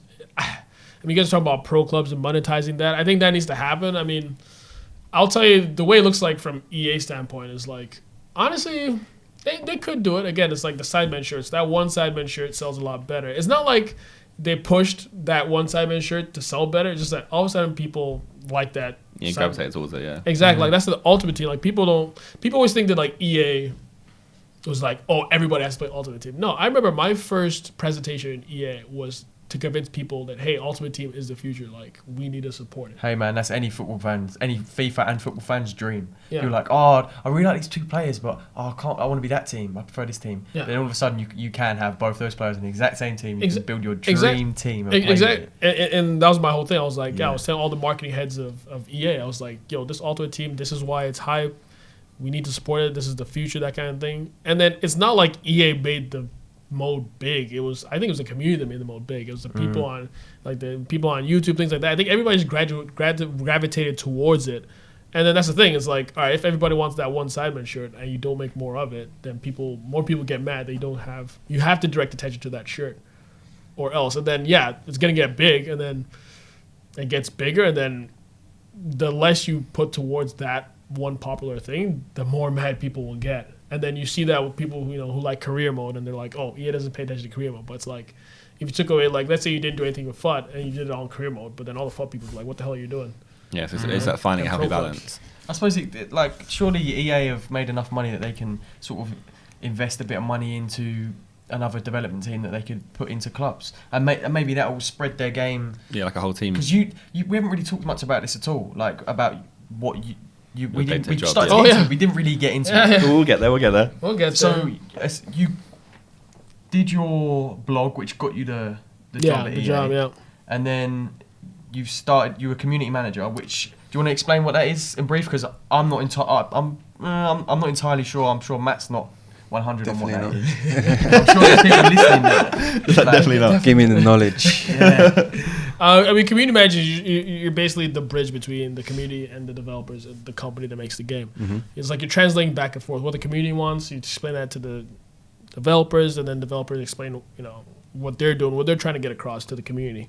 So you're the messenger, and you know that term, don't shoot the messenger. Well, in video games, you shoot the shit out of that guy. Yeah. You have stopping power with the freaking, what's the one? Deep Impact. Deep Impact, extreme conditioning, all that. You go at that freaking guy. You destroy him, which sucks. I mean, every community manager goes through it. FIFA's weird because it's like you get guys who are really into sports, football, and guys who are really into video games. So it's like the combination of two like hooligans in one. So the FIFA community can be a bit rough. But yeah, I started in FIFA 12. I started right after I think right before Team of the Season, FIFA 12. That's when I came on. So like just before Euro 2012. So I was the community manager for that through, from FIFA 12 to the start of FIFA 16. So about almost 4 years. And just, again, being the guy that I guess talks to the community, which is, it's difficult. I don't want to say the FIFA community does it to themselves, but it's like the way the community is and the way they feel towards the company, it's kind of, you don't want to be out there. Because people always say, like, how come there's not that one EA guy that's always talking to us? It's like, this isn't all of the reason why, but part of it is just kind of like, you don't want to have your day just ruined because, like, you could say something and, yeah, people would just, like, just take a dump on you just because you're the EA guy. Yeah. Like now people see they me. just lost the game of FIFA, man. Exactly, and it's your fault, right? And it's like, I mean, they see me now, they're like, oh yeah, Chu's a cool guy, but it's like, yeah, I was a cool guy when I worked at EA. You guys just didn't know. I was just the guy you blame for the EA stuff. So it's like sometimes it's like you're basically when you interact with your community, you're just like, all right, I know that I might ruin my day. And then I got to the point where it's like, is that always worth it? Probably no, because I remember I put my FIFA 13 was my first launch. I put my freaking life into FIFA 13. Like that game, like I dedicated so much time. I worked like almost every weekend, just like to get that game like launching. You know, like make sure everything went well for the community. And I was like, you put so much time into it, the community's just like, yeah, that's shit, dude. I'm like, I just spent a whole year doing that. It's like, nah, but shit. I'm like, yeah. You put your whole year into it, and they just shit on it, and it's just like, yeah, because like, so this how it is when you're on the other side of the fence for, you know, someone that works in EA. It's like, all right, let's say you make one video a year, right? This one video, and you've been putting like, you don't see your friends, family, whatever, for this one video, and you think it's a good video. People who review it say it's a good video. Like, well, it's a good video, right? And then some 14-year-old from London is like, ah, shit, dude. and that's how it was. Like, imagine us, like, because, like, understanding, I remember when, you know, YouTubers are coming out and understanding it's just like, yeah, this kid with a YouTube channel just saying, like, the thing I worked on is shit. But everybody's listening to him. Why? It's like, it just makes no sense. You're just like, you're so confused. You're just like, it's good, right? But no. Like, somebody just made, like, a reaction to the trailer, and they say the trailer sucks. But, like, I saw, like, my friend spend, like, 2-3 months making that trailer. It must hurt for the devs as well. Yeah, so we're just, like, because like, I'll understand it more, because, I know what the community's like. But, like, for the guy that, like, spent months making the trailer, and then it's like they watch, like, a KSI reaction, and they're just like, wait, I thought that was really good. You know, like, they get so, like, it's a lot more confusing for them. I'm like, just don't worry about it. It's just like, it's just a joke. Yeah, JJ was enemy number one for a little while, huh? I mean... Yeah, what was that? What was that? I remember... They had beef. No, JJ I had mean... I remember there was one time... He just shit on EA for a while, didn't he? You know? And Did you do a video where he, like, impersonated the head of EA? Yes. That's where it went wrong. And then, so I remember that was a funny day. Because usually, you know, when you're a community manager, you don't really hear much from, like, top execs and stuff like that. So I remember waking up one day, and I got a message from another EA guy. I was like, oh, do you see KSI's new video? And I'm still, like, you know, brushing my teeth, whatever. I was sitting on the toilet. I was like, no, I haven't seen it. Then I watched it. I'm like, oh, God. Oh, he did not. I mean, first of all, So luckily, I think this was a good thing for him. And I was telling him this. I think I was telling this a couple years ago. I was like, the good thing about this for you is that he got the name of the guy wrong. I think it was Frank CHUBOI, who was the head of like the mobile department or something like that. If he had gotten Peter Moore, Peter Moore doesn't stand for that stuff, man. Peter Moore will go like that guy. I mean, he's from Liverpool, right? The guy will like he would have clapped back. So luckily, the CHUBOI guy doesn't really care about stuff like that. So I remember watching this, and as I'm watching, I'm just getting notifications from like just exec level people. I'm just like this guy who's never emailed me, like this exec is like, so I'm on an email chain, and they're just like, what is this like? Like, you know, this was around the time of like, you know, coin selling and stuff like that. Like, what do we do with coin selling? Like, some of them were just like, let's go, let's just go now, let's do it.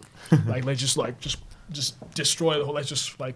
How can this guy say this kind of things like that? You know, that kind of thing. That was the one time like I've seen execs like, because usually, you know, they see YouTube. It doesn't like, you know, they got to run a freaking company. Like, it's not gonna distract them. But that was like the one time I was just like, they got distracted. These by guys that. are gonna go. These guys are gonna go in. I mean, luckily somebody convinced them just to like, you know, don't worry about it. Like, it's just like a parody. But that was like the one time I've seen execs be like, let's go. Let's go. This guy wants to go. Let's go. I was like, Jesus Christ. But yeah, they got. It's funny that JJ can have that kind of effect on a company from one video. No, another time that I saw the effect of JJ was the Lamborghini video, because I remember the video dropped and I'm walking into a meeting, and then one of the guys that leads Ultimate Team was like, and he's really into cars. Like, this guy's really into cars. He's like, is KSI driving a fucking Lamborghini? I'm like, yeah. So you mean to tell me he's driving a fucking Lamborghini based on the game I fucking made? I'm like, Yeah. He's like, fuck. I'm in the wrong line. Exactly. And like they were like, I got to meet like a lot of guys that watching the video, just like. They're like, you just see it on their face. I was like, that was like the only other time. Other than that, like a lot of things in YouTube don't necessarily like get to them, but those are like the two. Those are the two. I remember that video. I remember the JJ's like, because he basically saying he was the head of FIFA, wasn't he? He was saying like, I'm making all this money off of you guys. Like you buying these packs, while I'm making money. Like. It was just like slander, really. Yeah, because I like defamation. I won't lie, half the stuff was like not true because he was like, I mean, it was just for the jokes, but it was like, oh, you know, they rig packs, like you literally can't do that and stuff like that. So because it was like they were exaggerations. Yeah, exactly. So that's what JJ is. And this thing they don't get that like that's how YouTube is, right? So they're just like this guy, let's go. They were ready to go. How did they retaliate then? What I don't like. There wasn't. They just chilled. They just fell out. Yeah, they just chilled. It was just like, okay, we're not going to work with JJ anymore. Yeah. That was basically what, and that was what happened from it. Yeah. But those are probably the two funniest times I've seen, like in terms of like YouTube connecting to like the company. That's hilarious, man. Yeah. And I told him that he was just cracking up. I was just like, he was like, yeah, you know, that's what happens sometimes. Because I guess the community with the relationship between EA and the YouTube community got quite toxic for a period of time, right? That's in your era as well. So many other YouTubers out there like, I hate this guy, but there's no reason. Yeah, there was that whole, you know, coin selling price ranges, not rangers, price ranges. Yeah, when coin selling got really big, and then EA put the, you know, like kind of locked it down with price ranges, and I mean. Yeah, coin selling, I mean, it was obviously bad for the game, you know, inflation of prices. I mean, I understand from a YouTuber standpoint, you're a young kid and a coin seller is offering you tens of thousands of pounds a month. I mean, how even as an adult, even as an adult, you're just like, wait, what? And so if you're a kid, you're not gonna say no to that, right? As a kid, yeah, it works for some video game to be like, oh, you can't play our game anymore. So, okay. I'll take the 10K. Yeah, you know. So I obviously, I mean, I don't. Josh. What? Hey, what? I did it for a small period of time. No, I was a good boy for a long time. To be fair to a lot of people, like I was telling you before, like to be fair, like a lot of you guys waited for a long time before you got into it. A lot of people went into it straight away. A lot of big guys waited for a while because I guess you guys didn't necessarily need that revenue. Yeah, he wasn't sure like.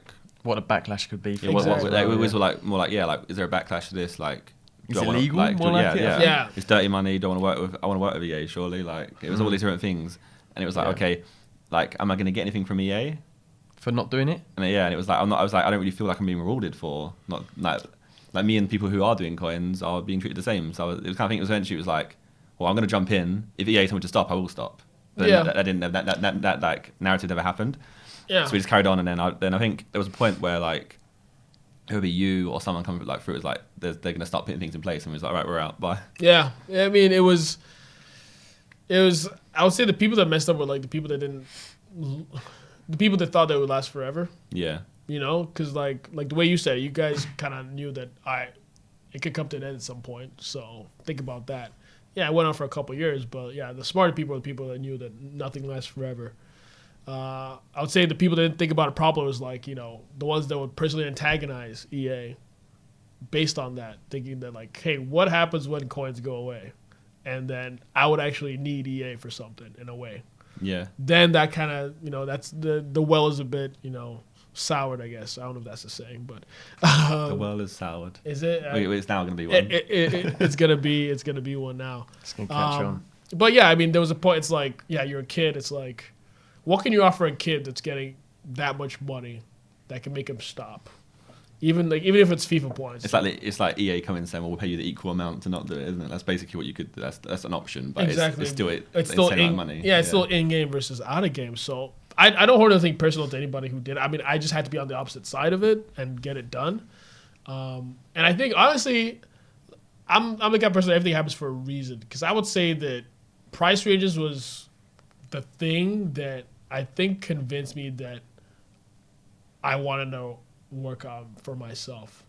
Because, and honestly, I knew price ranges were coming, right? And it's like you're thinking like, man, in like a few weeks, I'm gonna be the most hated person. You drop a bomb, yeah. Yeah, and it messes you the whole. Cause I was just like, I remember not like the night before, I just couldn't sleep because I'm just like, wait for your Twitter to pop off. I knew exactly what was. I was like, because I will give the guys who made price ranges and who thought of it, they were actually smart because the idea was that like, all right, it was at the end of FIFA 15, so yeah, it's gonna suck in FIFA 15, but FIFA 16, 17 beyond, it's gonna be sorted. But you could never try to.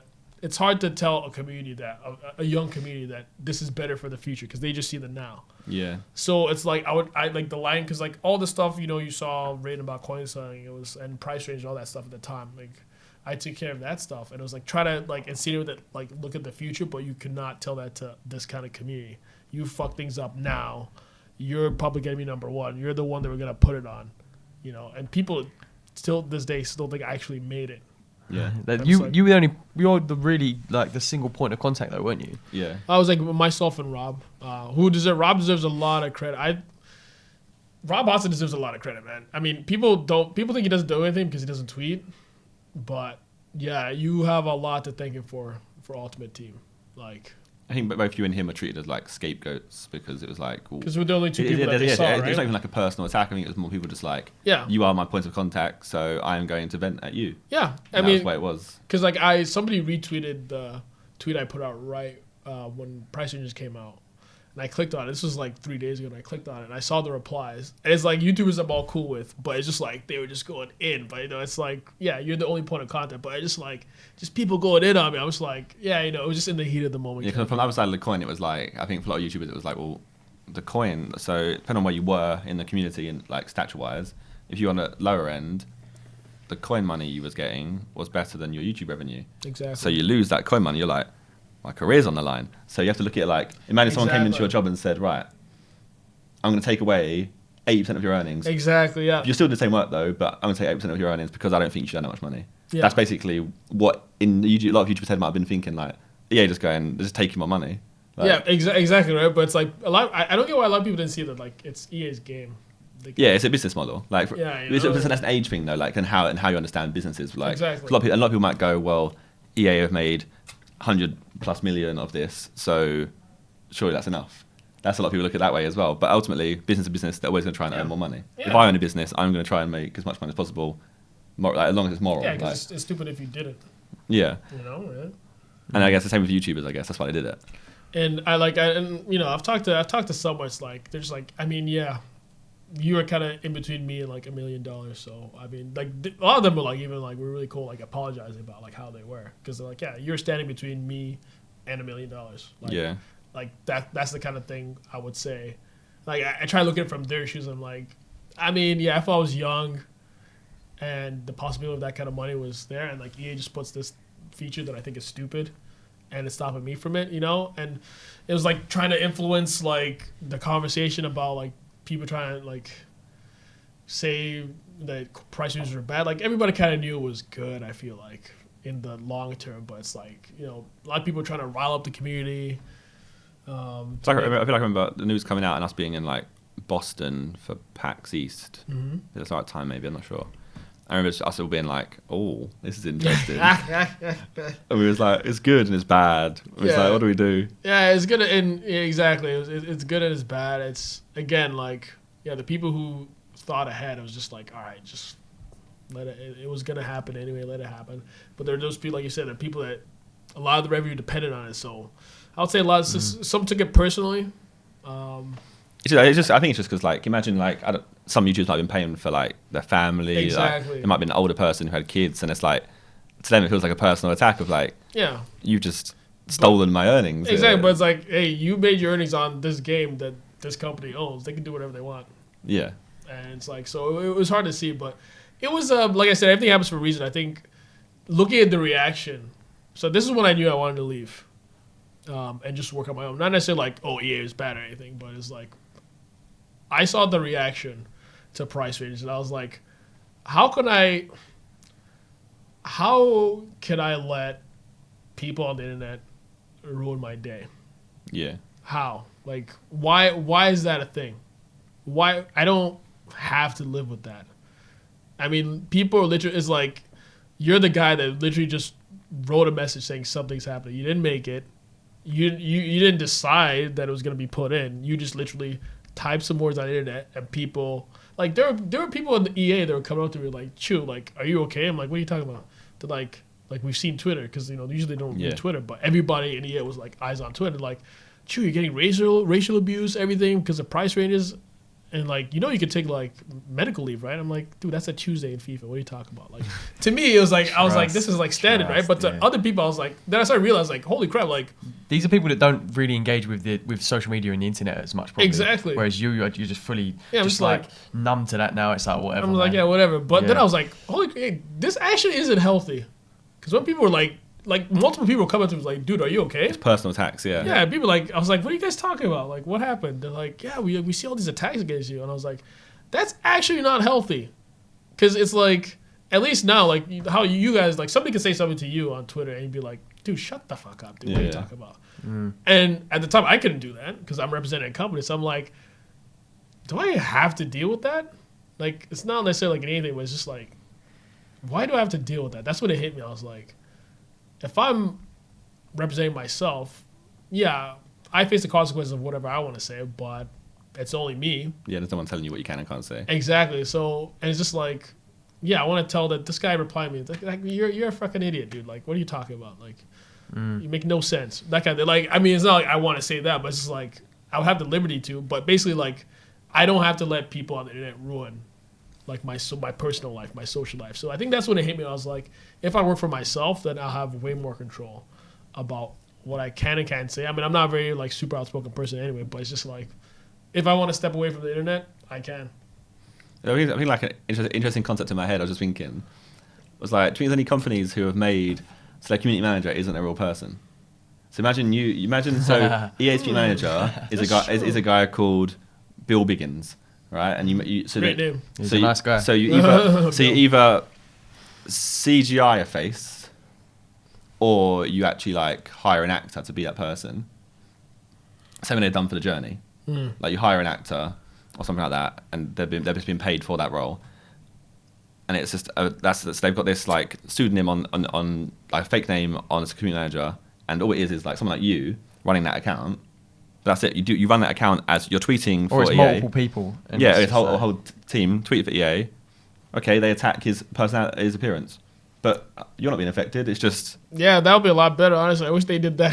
I was thinking in my head, like, surely. I wish I did that now. Damn it. Has the company not thought of that? Surely that's like. I mean, that's all. A really interesting concept. I think that's how they do it. Like, you know, I'm sure a lot of companies just have, like, not necessarily a persona, but just like, that's the account that you. Yeah, it's like we are. Ask EA. Yeah. You know, that kind of thing, and then maybe push. But then people like the personal touch, so it's like, that's why I mean, if you add in, like, a fake person. Exactly. Yeah, you could probably get, because people do like the fake touch, and that's why people feel better. Like, you guys talk about, like, you know, I think it was like PUBG stuff like that. That you like it, that player, no one says something, and people like that personal touch, and they think the company. To that, it's perceived that the company's trying harder when it's coming from a person, right? But people don't realize that person is a person. So I mean, it's like, and this is the thing to the community is that, like, as much, like, they want to hate EA, and they do, but it's like there's still people behind the company that are, like, working on the thing that you love, and they're people, like, you're not gonna want to go the extra mile for people that just, like, trash you all the time. Like, it's a job, yeah, but, like, sometimes you need that extra 10% to do something for the community, but then it's like all you see is just them, like, just taking a shit out of you. And, sorry. One thing you were saying that, and it made me think, is there's one thing that, like, you being that point of contact, and it's always people, like, having a go at you, throwing whatever, you know, abuse at you. Is there ever that point of contact for players and stuff? Has there ever been ideas that people have shot at you that have actually you guys have sort of they've sort of taken in and been like, maybe that's a good concept? Because having that point of contact to feed out information is always good, but maybe ideas coming in, it could also. I've wondered if that was something that they utilised or not. Well, in terms of, like, game ideas, the thing is, like, game developers, like, if you publicly tweet at them, like, a game idea, like, let's say, I've got an idea for a new FIFA mode, like, If I was in EA, I can't personally acknowledge that I've read your idea. No, of course not. Because you'd be surprised. People will be like, when the idea comes out, people will be like, oh, that's mine. Idea. Yeah, and then lawsuit. So like any game developer, like they will not like if you tell them like, oh, you guys should do this for Call of Duty, they'll never have a way of like addressing like, oh, I saw that. Yeah. Because that it happens at like you'd be surprised how often people try to claim like any like informs, legends, things like that. But like, oh yeah, I came up with that like in 2013. Like, no, you didn't. Shut up. That kind of thing. So yeah. If EA want to monetize clubs, they can take my idea. I'm happy they can take it. I mean, I don't care. It's fine. Take it. I'll play it. the monetizing clubs, I think that would be sick. Monetizing pro clubs. I would say. And then esports on top of that. Oh, and then again, I want that. So entertaining, man. It would be so. I wanted to go that way. It's like I mean. Again, I don't work at EA. I don't know if that's in the works. I would say if you put pro clubs, it's a higher chance if you put clubs in Ultimate Team. A mix the two together. I see what you mean. You each have a control of an individual player. Yeah, I think if you put the clubs mode in Ultimate Team, because again, like I said, that one Sidemen share is the one that makes all the money. So it's a better chance that EA would focus on that if it's in the part that makes a lot of money, and that's already in a monetization standpoint. Because I think people. I would say, back when I was at EA, a lot of the time, people say, like, EA doesn't do this, do that. It's like, I don't know if it's a Canadian thing, but it's like, you're kind of scared sometimes because you're worried about what the community's going to do or say. So, like, monetizing Pro Club, it's never been done. So, if you're somebody... It's a bad reaction to it. Yeah, so you're like, whoa, look at the way everybody reacts to everything that we do. Like, I remember in FIFA, I remember the day that we released the 100K pack. I was scared for my life. A $20 pack, never been done. I will never forget that. So scared. I was like, what are they going to think? They're going to think we're money hungry because all people say is EA is money hungry. $20 for a pack. And how did it go down? Everybody shat on us. I remember that. Really? Now it's mega popular. But then now everybody wants 100K packs. Yeah, of course. But I remember at first, everybody, this was like FIFA 12 or 13, everybody was just like, EA money's, pound sign, oh, you scammers, that kind of thing. I was like, oh. I remember like, how can we do it? $20? That's stupid. $20? Now people want like a $25 one. You know what I mean? Like, as long as it means you have more chance of getting a better player, they want that. Remember, YouTubers always want the 500K pack. Exactly. Like they want like now they want the 500K. But like it's like the same. I remember. I'm not naming names. The same people were shitting on EA for the 100K pack. I still remember. We want to hear names. No, you can't. If it's a Sidemen, you can say it. I'm not a fan of It's not us. It's not us. But it's like I remember people like because again at EA you're like just worried about this idea and like it's gonna suck. It's gonna suck. Like are they gonna hate it? Are they gonna hate it? You come up with the idea. Some YouTubers would just like slam it, and then like a few months later, like, oh my god, I love this. I was like, dude, I remember you said you hated it, and that ruined my day, man. I'll put my name next to it. You can say Josh's club mode, and they can all come and attack me. It's fine. Because it's like pro clubs. I would say, I mean, again, I don't know what they're thinking now. I don't work there, but I think one factor would be like, wait, would the pro clubs faithful hate it if it was monetized? It's a good idea. I think it should happen, but that's one thing that goes to the people who I bet make pro clubs. It's like, yeah, would people hate that? Because people always say, oh, I hate Ultimate Team. It's pay to win, blah, blah, blah, blah. Yeah. So isn't pro clubs for the people that don't want to pay to win? And then pay to win. And then now we're making it pay to, well, not, I mean, you can make it cosmetic or whatever, just cosmetics, but it's like, I think there'll be a bit of a fuss at first. It would just pay to look good, it'd be fine. Yeah, pay to look good. I'm okay with pay to look. That's what? Because people think Ultimate Team's bad. I read about the Overwatch crates, man. You can't even, like, sell things. Like, you just pay for the freaking cosmetics, and then you can't even, if you get a duplicate, you have to sell it. You have to just, like, quick sell it, whatever. And people are mad with Ultimate Team. You can use every player in the freaking pack. But I think, that's, I think, like, with... Oh, my God. Games now, I think microtransactions are so normal that it doesn't matter anymore. But in your era, microtransactions were like a thing that was starting. Exactly. EA was like the pioneer. So it was like, just like, I don't like that. And then over time, everyone's like, lapping it up. Because I want credit card. From coming from EA standpoint, like Overwatch that is criminal, man. Are you kidding me? You pay that just for costumes? I like the costume. I mean, I don't play the game, but the costume, I would do that. It's the same thing I said. Like, even in clubs, I would still pay just to have nice kits. Yeah. And just have nice boots or ankle tape or like socks or whatever. You know what I mean? You would, but if you have the means to do so. But that's the issue. It's not alienating people who can't do so. Exactly. Yeah. So I think pay to look good is probably good, and it's good that like it's on this podcast. It's on places that EA can see, because what people don't realize is that like when somebody at EA, like when they see constructive criticism, they're more likely to take that seriously. Same as a YouTuber would as well. Yeah. Exactly. Then like ranting, it's like when you see a comment like, Josh, you're fucking shit, blah blah blah blah blah. You need to make your videos better. Versus someone's like, Josh, hey, I really formal, like it. Exactly, Josh, hey, I'm a big fan, been a fan for a long time. I don't think, the last couple of videos are kind of this, that. You'll take that person seriously. That's the same with EA. Yeah, it's like, most definitely. Because the community and Reddit, FIFA Reddit, I'm looking at you guys, they just like rant, and it's just like, yeah, guys, that's cool. But again, it's a person reading that.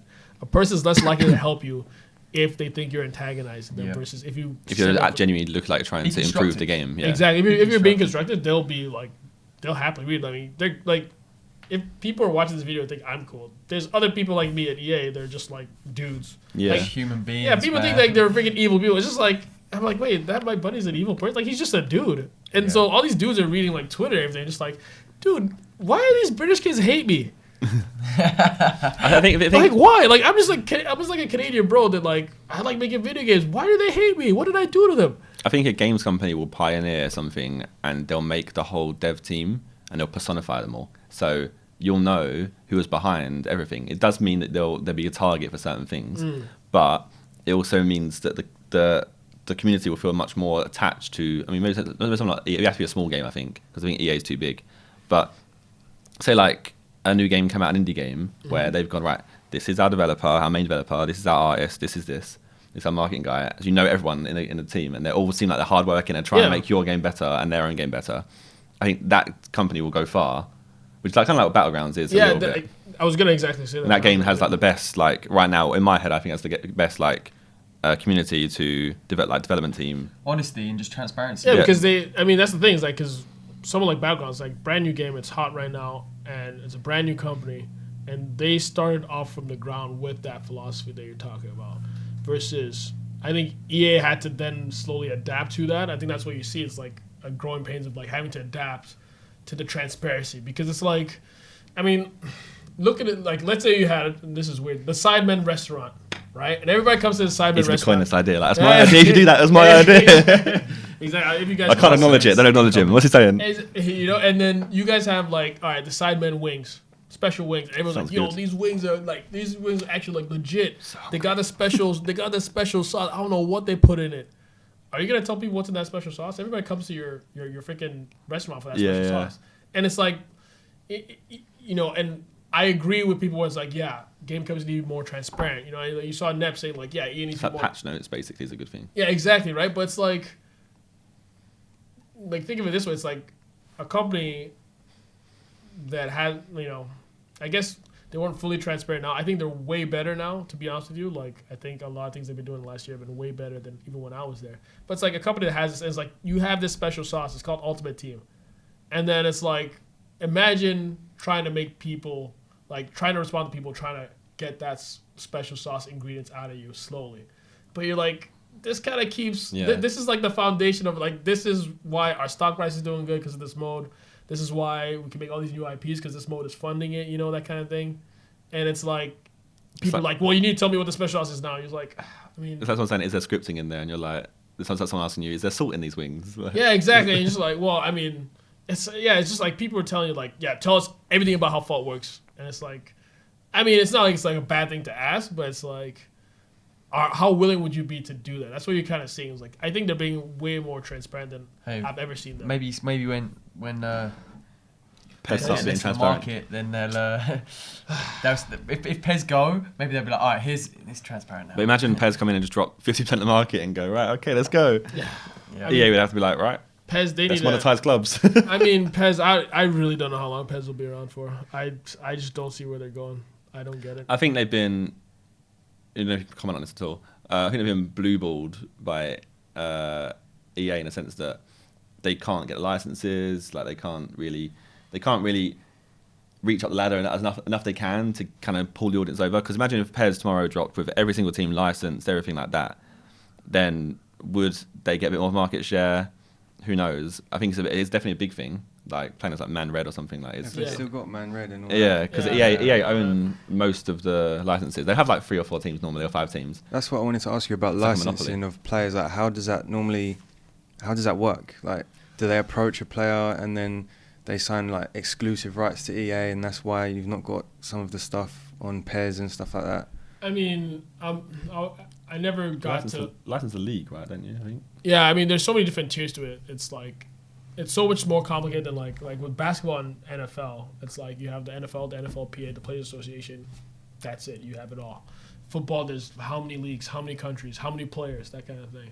So it's a lot more complicated. I mean, I'm not a licensing expert. I never worked in licensing EA, but it's just that, yeah, you got to license the leagues, the players. There's a player association for the player names, and then, you know, there's promotional rights to the team. So, like, can you promote solely Bayern Munich? All right, you have to sign a deal with Bayern Munich to just, like, promote Bayern Munich, things like that. Or, like, with Legends, well, the Legend doesn't play anymore, so you got to sign a deal saying that you can use his name in, like, advertising rights and stuff like that. Yeah, because, like, you think once they had them, like, because obviously we were talking about Zidane. Mm-hmm. Obviously, Zidane was in FIFA, like, in, I don't know how many years ago he was playing.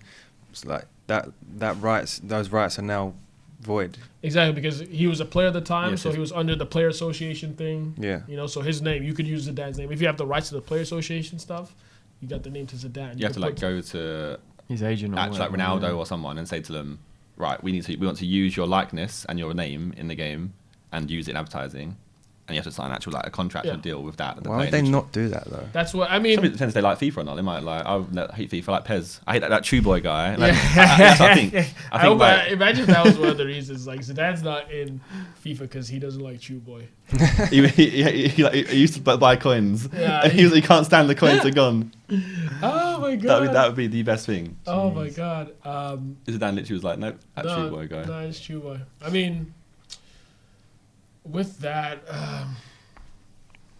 yeah, it's just like, I don't know why they wouldn't want. Some of them grew up without video games. Some of them don't even care, really. Yeah. I think now, this is when, like, Foot Legends were starting. Like, some of them wouldn't really, like, blink. Know what it was, yeah. Blink an eyelid. Like, what, it's a video game? That kind of thing. A lot of the guys from the 80s and the 70s, they're just like, what? But I think now it's a lot better because they see it's like, yeah, video games are the way to connect with kids that never saw me play. Yeah, for sure. And they see how big it is now. I think you're gonna see more and more like they call it icons now, legends signed because now they understand video games more. I think back then they were just like, what is this? Yeah. They wouldn't even give like they just would be like, this makes no sense. It would be sick though, like to just be able to load up like the treble winning Man United team and just bang with them. Do you know how sick that would be? Gotta get Bex, man. Do you know how sick that would be? That would be sick. Dude, if you get Bex, I'm sure Bex would be. They should do legend teams actually. Why are legend Roy teams? Keane because you would have to do dirt.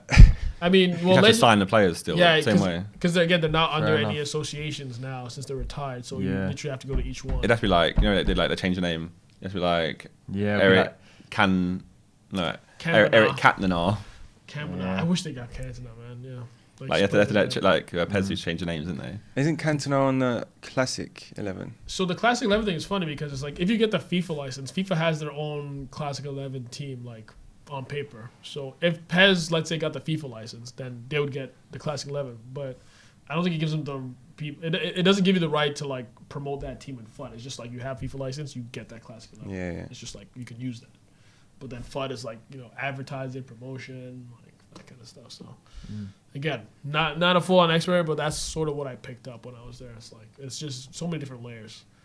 Like it's like why you probably can't see like when people want throwback cards, they want to see, you know, generations. They want to see Liverpool, Gerrard, stuff like that. But it's like you got to talk to the two clubs. Both clubs have to be okay with it. Like LA Galaxy can be like, because if you let's say look at Lampard. Rio Ferdinand. There's like Leeds, United, yada, yada, yada. It's like you get the okay from United, but then Leeds is like, wait, why are you showing our guy who, you know, he was more popular United, but why are you showing him in just United? Or like Ronaldo. You release Man United Ronaldo, but then like Ronaldo plays for us. Real Madrid, like, he plays for us. Why are you promoting him at another team? That's stupid. What if they tried to work around it by having like a Generations team? Like a team that's a badge, it's called Generations, and they put all these players into the Generations team. So like Ferdinand, Lampard, let's play on a team called Generations. Doesn't say Liverpool or anything. There's no like likeness to that. You just have to refer to him as maybe a year, like 2004 Gerrard. I mean, that's exactly what they did with the icons thing. Now. Yeah. That's how they. That's what they did. That's the yeah, workaround. exactly. Yeah, I'll just explain the workaround. I mean, that because I'm sure they were seeing that kind of stuff. Where people want like, oh, they want this. Yeah, and that's like the closest they can get without having to deal with like all the crazy. That's what like a normal player doesn't understand is the amount of licensing and stuff that goes into it all. I remember I think we had a sit down with Peter Moore at one point. And he was talking to us about it, and I was like, okay, there's like so much to go through just to get. Like, you think, just get Zidane in the game, it's fine. Easy. What is this walk-around thing? You can get a 2004 version of Gerrard. So basically, like the new icons, past legends in FIFA 18 are gonna have 3 versions. So you're gonna have like Henry when he was younger. You're gonna have like Henry in 1996, Henry in 2000, and then Henry Barca 2006 or whatever. Right there. So you're basically saying like, oh, this is Barcelona one, this is Arsenal one, this was his Juventus. Should cover all the angles. One. And he would class as a legend, and there's only a select amount of legends that are licensed. Yeah, exactly. There's only a select amount of legends are licensed, but this basically says like, all right, this is how they were at those clubs, but they're not at those clubs. But this is their stats. Like Arsenal Henry is way better than Juve Henry. Yeah. Arsenal Henry is better than Barca Henry in a different position. So that's their way around it because licensing is it's an actual nightmare. Yes, it's so ridiculous. That was one of the first things I noticed was like everything you think is like in video games, whatever you think looks easy is probably the exact opposite. I guess the issue with, I think people explained it like the issue with like normal game, they can just do anything they want. Yeah. Because it's not real. Where in FIFA, you are emulating a real life game. So everything you do has real life consequences. So you have to get real life licenses to get that player in it because you're using their likeness. But like you're doing Call of Duty. Yeah, it's like you're just a guy that's shooting a gun. Like anyone. You might get Conor McGregor in for like a bodysuit and go, okay, be in the game. But you haven't got to worry about like, okay, I have to license this soldier, this soldier. Yeah. I need to license all these names. It's just a case of put them in the game, do what you want. And then even like the shoes, like Adidas, Nike, Puma, like think about that. Like there's so many different like layers of it, and it's just like I remember just looking at it, just be like, because one thing you realize in games is that when you start working in games, you start to see the other side. You're just like, first thing I remember thinking is like I'm never gonna like, because I was on blogs like in comments just like trashing game developers, and then I saw what it was like. I was like, I'm never gonna trash a game developer again. I don't think I ever have since I started working at EA. And that's the thing, anybody that wants to work in games, I promise you, as soon as you work in there, you'll start to not like you'll hate your friends or your video game community, but you'll start to see is like, man, if you saw what I went through to make that thing that you just shat on, like you would just be like, you would not say anything. The amount of hours that goes into developing like a very simple menu, and you're like, this menu sucks. So like, it's just like it's like, or you see like when I see like a game launching, and everyone's like, there's news about like the game sucking at launch, like this doesn't work, the online's not working, and you just see people making memes of it. Like for me, I'm just like, I know exactly what those guys are going through. Like I'll never add to that. I'll never add to any comments, any tweets saying like, "Oh, this game sucks," blah blah. Because I remember Battlefield 3. I remember getting mad at the beta because the beta was like trash, not trash, but like it wasn't working well. Yeah. And I remember I'm like, how hard could running like a launch of a game be? Like, just like make servers, make this, do that, and then test them and put it out. Yeah, test them. It's like when you launch a game, you can prepare, but you'll never know what happens. You will never, like any scenario you can think but something will always be different. And so now when a game launches and has problems, I'm just like, I'm not going to add to that. I know what's going on, and I know how hard it is. Good luck fixing it. Yeah, I'm like, good luck fixing it, but I'll never add to the detriment of another community manager. Okay. I think one thing which I definitely want to get from you, being an ex-employee of EA and being such a fan of FIFA and football in general. Oh God, here we go. What changes would you implement yourself? You see all these people hating, saying, "Oh, you need to make this change, you need to make that change." Genuinely, as a FIFA player, streamer, someone who loves the game, loves football, and has that background and knowing, understanding what it's like at EA, what changes would you like to see implemented within FIFA? And we've already talked about. I think the first thing I would put pro clubs in Ultimate Team, and make it pay to look nice. I would make that one of the main competitive modes so I can get, because I feel like, you watch a lot of the esports. I'm more of just FIFA and Smash Brothers, but like it's more hype when you're supporting a team. Yeah. You're supporting TSM, all the other teams, right? So that's the first thing I would do, is that make a pro clubs like mode in Ultimate Team, or move it to Ultimate Team, monetize it for cosmetics, and then make that, make it, I don't know, 5-on-5, or I don't know if it has to be 11 versus 11, but 5 4-on-4, yeah, 4-5-5 is perfect. Exactly, 4-on-4. And then I would make that the main esports part of Ultimate Team. I mean, of FIFA in general. Otherwise, I think, just the problem with FIFA is that it's a game based on a sport that is random. So how can it be perfect? But there are bugs that they need to fix. But I'm the kind of person, I don't think you can ever make a perfect FIFA game. Yeah. Because I think FIFA should be is different from what you think to what you think to what you think. So I think the big thing about football is discussion, right? And when things go wrong, like when the goalie messes something up, you can get obviously everyone gets annoyed at it. But that is football. Yeah, that can happen. Like Joe Hart can, I was at United West Ham. Joe Hart could all of a sudden be terrible that day. Yeah, right. And that happens in drops football. On for his legs. Exactly. Does a Foster. That happens in football. So if everything was always perfect, it would be kind of tame. I feel like some of the older games were a bit more almost perfect. So some people were that's why people are nostalgic of them. Like FIFA 09, I remember got to a certain position and shot with Ronaldo, it was gonna pretty much gonna go in. And then got a certain point with Berbatov and finessed it was gonna go in. So it was certain things, there was mechanics you could always break. Where now, I think that's the main thing, is just making sure there's no mechanics that can be cheesed used. So for esports to work as well, it has to be. It has to not be able to be cheesed. And how do you do that with because this is the one, not the one game, but this is the one big game that's actually based on something that happens in real life. League of Legends doesn't happen in real life, right? Call of Duty hopefully doesn't happen in real life. It has happened in real life. It has happened, but you know what I mean? So it's how do you do that? But the pro clubs thing would be the first thing I would do. I would try to get Champions League. That would be the most important thing. They could probably get that pretty soon, because what I want to see is I want to see full-on integration with Champions League. So when they have man of the match, an official branded man of the match Champions League, put the Champions League mode in that, have a competitive Champions League mode where it's season 1 you win the Champions League, this guy wins the Champions League, season 2 there's a whole separate tournament scene of just Champions League. I think that would be really huge, because I think what a lot of clubs need, real football clubs need FIFA to get people back to go into the games, And bring back the scratch and sniff CD, yeah. Bring back the scratch and sniff CD. It's got to come back. I would get. You don't buy CDs anymore. Yeah, nobody buy. Okay, you have to scratch and sniff your Xbox. Yeah. Smell the download.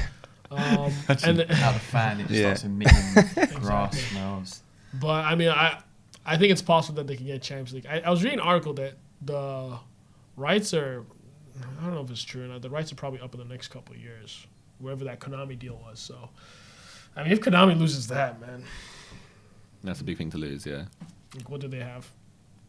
They have good gameplay, but it's not about the gameplay anymore. Yeah, it's the whole back end of it. The ultimate Team is what made the game addictive for everyone. Yeah, exactly, and they were too late on that. They hopped on way too late. Yeah. I think that's where they slipped up, because back in the day, if you had the better gameplay, the better game. That was what it was about, yeah. Yeah, that was what it was about. Yeah. That's why, EA still had more money back then, right? But PES was still beating it. And then now it's about who could be the more engaging. What about the journey and stuff? Would you change that at all? Would you improve it? Would you I would say something they need to do for the journey is, if we're being real, I like the journey, but if you're being real, at the end of the day, I just want to go play some Ultimate Team, Yeah. And I just want to open some freaking packs, That's how I talk when I open packs. But I would just give more hooks to Ultimate Team, so that give me a reason to complete the journey. I know they put packs and stuff like that, sure. But give me an Alex Hunter that, if I go through phases of the journey, he's 75 rated, then I get through part 2 of the journey, he goes to 79, 80, yada, yada, yada. If I go through the journey, I get more packs. So they give you some alright packs, but I'm talking some 25Ks, 100Ks, 50Ks. Just so give me a reason that I should care about the journey, and I care about Ultimate Team. They could make a whole spider web throughout the whole game of everything always just links back to Ultimate Team. No matter what you play, links back. The more time you put into career mode, you might get something out of that gives you bonuses in Ultimate Team. you could do something in clubs where like the more you play clubs, and you get bonus from that way. Yeah. Like you could be a constant morale boost if you've always played for teams. Like there's ways things you could always link back. Yeah.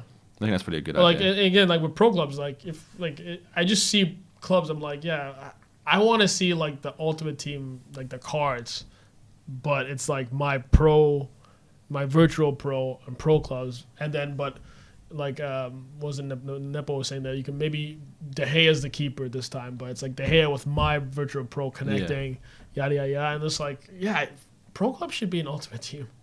I think you could. It's just working out how you do it with regards to, like, who's to say if I've invited all you three guys, whose team we're playing with. Are we making a team within the team? Like, so I've got my ultimate team, and then I'm making the club team. Yeah, exactly. So it's like you and your friends join your groups together, and you make it. You do the team that suits your strength. Because what I want to see in esports is I want to see, because like you said, you're seeing one individual, but I want to see how #Taz plays with Harry and Boris. Like, what's Taz's strength on the pitch? What's Harry's strength? How, because that's why I watch FIFA. I want to see how Matic combines with Pogba. I want to see how Bailly and Lindelof are going to get on together. And they all have their own different styles. Exactly. How the chemistry will intertwine. And how the chemistry intertwine. And like, this is why I like #United, because Harry and Taz are beasts in the midfield. They're link up play. That's where my mentality of it comes from. So it's a lot more realistic. In FIFA 09, have you heard of game battles before? Game battles. Yeah, it was. So it's Major League Gaming had a website called Game Battles, and that's like the early days of esports. That's where it all was. So like I played COD 4 on there, and you could basically we'd make it like us could make a team together. And we could set up we could set up parameters of rulings for a game of what we wanted. So, like, say we all liked playing with grenade launchers, we could put that in. Anything you wanted, you could put it in there. One-man army. So we could say we don't like one-man army. We don't like this. We set up a game. We set up a game of rules. Noob tubes. Another team would accept it, and you both play. Oh, nice. And then whoever won, you declare you won, and then if they're angry, they might dispute it. But then that's the whole reason to have a capture card back then, was to prove you won. And that is almost what that's what introduced me. Yeah, that's what made me even get into YouTube, was that. So like we did that with COD, but then in FIFA I used to do it solo, 1v1 people, and I was like quite high in leaderboards on game battles for FIFA, and this like Dutch team approached me called Viafox, who was like, "I'll join." So I joined them, and we used to play online team play back then, and everyone played at Man United. FIFA 09, Man United was insane. It was like Ronaldo, Tevez, Berbatov. So then we'd do 4v4s against other 4v4s around the world. And it was Man United all the time, because I ran at Real Madrid. But like we had like 12 people in our roster, and we would just every night just play at 6-7 games. And we was top of leaderboards. We had like a spring tournament, and the team won like $4,000 back then. But like in our team, we had like this one guy who was like the best Ronaldo. He played as Ronaldo, but he was the best at being Ronaldo. Yeah, exactly. That's and I always played as Tevez, and then people played Berbatov, and like you were playing as that strength. Like, so this guy was so good at dribbling with Ronaldo, just destroyed people, and I was so good at link up play as Tevez. Like we played him at Cam, and people would play like, and it's the exact same thing of like you'd have an any and you'd have three people. That's why I think I always go back to it, because I'm reminiscent. I'm like, that was so sick. Yeah, it was so before its time, but put it in today's generation, and I think it would blow up. Like, I think that is the key. Because I want to see who's the best any. Yeah, like literally. Like who's the best winger? Who's the best any? Who's the best striker? Like, and how do you set your team up? Like some people can play as we've got an any, but we've got 2 defenders and 1 striker. Exactly. Or we've got an any, 2 midfielders and a striker. Oh god, we need this now. Oh my god. So for ages, this is a freak out on camera. So for ages I've said that. I wish EA would just do it. But because the issue, so I understand the issue as well of like people don't play clubs, so why would EA put time into it? But I just want them to do it, just because then it's like, just try it, please. Yeah. If it fails, then Josh was wrong, and everyone can hate me. I mean, yeah, and that's the tough part about working at video game companies. That like, after the recession 2008, where video game companies that lost a lot of money, so they take a lot less risk after 2008 than before 2008. So it's like, it'll like sound like a good thing to do, but it's like, you need to be able to prove that it will work for a video game company to go at it. You look at Ultimate Team as a case study and go. We should create some PC. That's why I'm like, put it in Ultimate Teams because it's like we know Ultimate Team works. We've worked that one out already now. Yeah, exactly. Like, you know, that's why I'm like, yeah. Or we could band our 4 clubs together and whatever players we've got as a group collective we can use in our team with us. Because all of our own virtual pros. I'm telling you, the secret is to because now I know how video game companies work. I'm like, you got to put it where they already care. So yeah, just sneak it into Ultimate Team. It's a mode that you can play. It's a 5v5 mode, 4v4 mode in Ultimate Team. But yeah, you know, you guys like maybe, dude, it can even be like you guys like have your coin balances together, and then you guys have to purchase Ronaldo for the team. Yeah. Like together, like you know, like you have to combine funds to go purchase. It's a bit Ronaldo. like Zombies in that sense. Oh, Zombies does that? It's sort of like team, like you're like, oh, I'll buy this door, I'll buy this door, yeah. And then like you sort of. You're combining you have your own funds, but you can combine. Ultimately, you're combining it. Yeah. Exactly. It's like, it's for everyone's good that you spend your money on this stuff. It's like we got to spend money on Rio Ferdinand because he would make like the team way better. But it's like, all right, who's gonna buy the Rio? Like, all right, I'll fund the Rio, you fund this. Oh my god. I think that adds depth. Oh boy, that's so sick. Esports wise, that adds depth because, as I said, like it's how you not only what team you're using, but it's also how you're setting up. Like, I'm not going to use any. We're just gonna have 4 of us playing in the midfield. Yeah. Or someone will go like, we need to use any, and all of us are defenders, and let the CPU do the rest. Like, there's so much more. I want that. Because right now all it is 1v1. Oh, he's using this team. He's using this team. They're both not talking. What's happening? Yeah, it might have to get to that point because it's like, maybe there's a point where it's like the 1v1 thing starts to stagnate. And then they need to come because they've seen growth this year, so they're going to carry on doing it. And then once it stagnates and plateaus out, they're like, okay, so how do we achieve what these companies have achieved? That's what it's going to take. And that's the thing with, you know, I know people always want like EA to do a feature like this next year. I mean, people don't realize that like, you know, the calendar for them to make FIFA goes by so quick. That's like, if you say an idea now, it's like they already FIFA know 20, it'll be there. Yeah, exactly. They already know what's going on in the next FIFA because it's like it has to happen so far in advance. The plan has to happen so far in advance. And it's like you still got to prove that it's gonna be a good thing, you know, because hey, EA's not the only company that doesn't take that many risks. Every video game company does that. It's why after 2008, every Call of Duty kind of looked the same. Every shooter looked like brown and gritty because every shooter looked like COD because it was just like that works. We're at risk free. This is risk free. It's after the recession. Every game company's done it. You see less new IPs now than I would say ever before. So it's I oh god, I really want that mode. It's out there now. And again, it's good that we're talking about this in a positive way because, you know, hopefully they see it, they see the idea. We won't sue them, obviously. Nah. Well, just a few free players. Just give me a couple players. All right, if you're watching this, just let Josh do a diss track. It'll all be fine.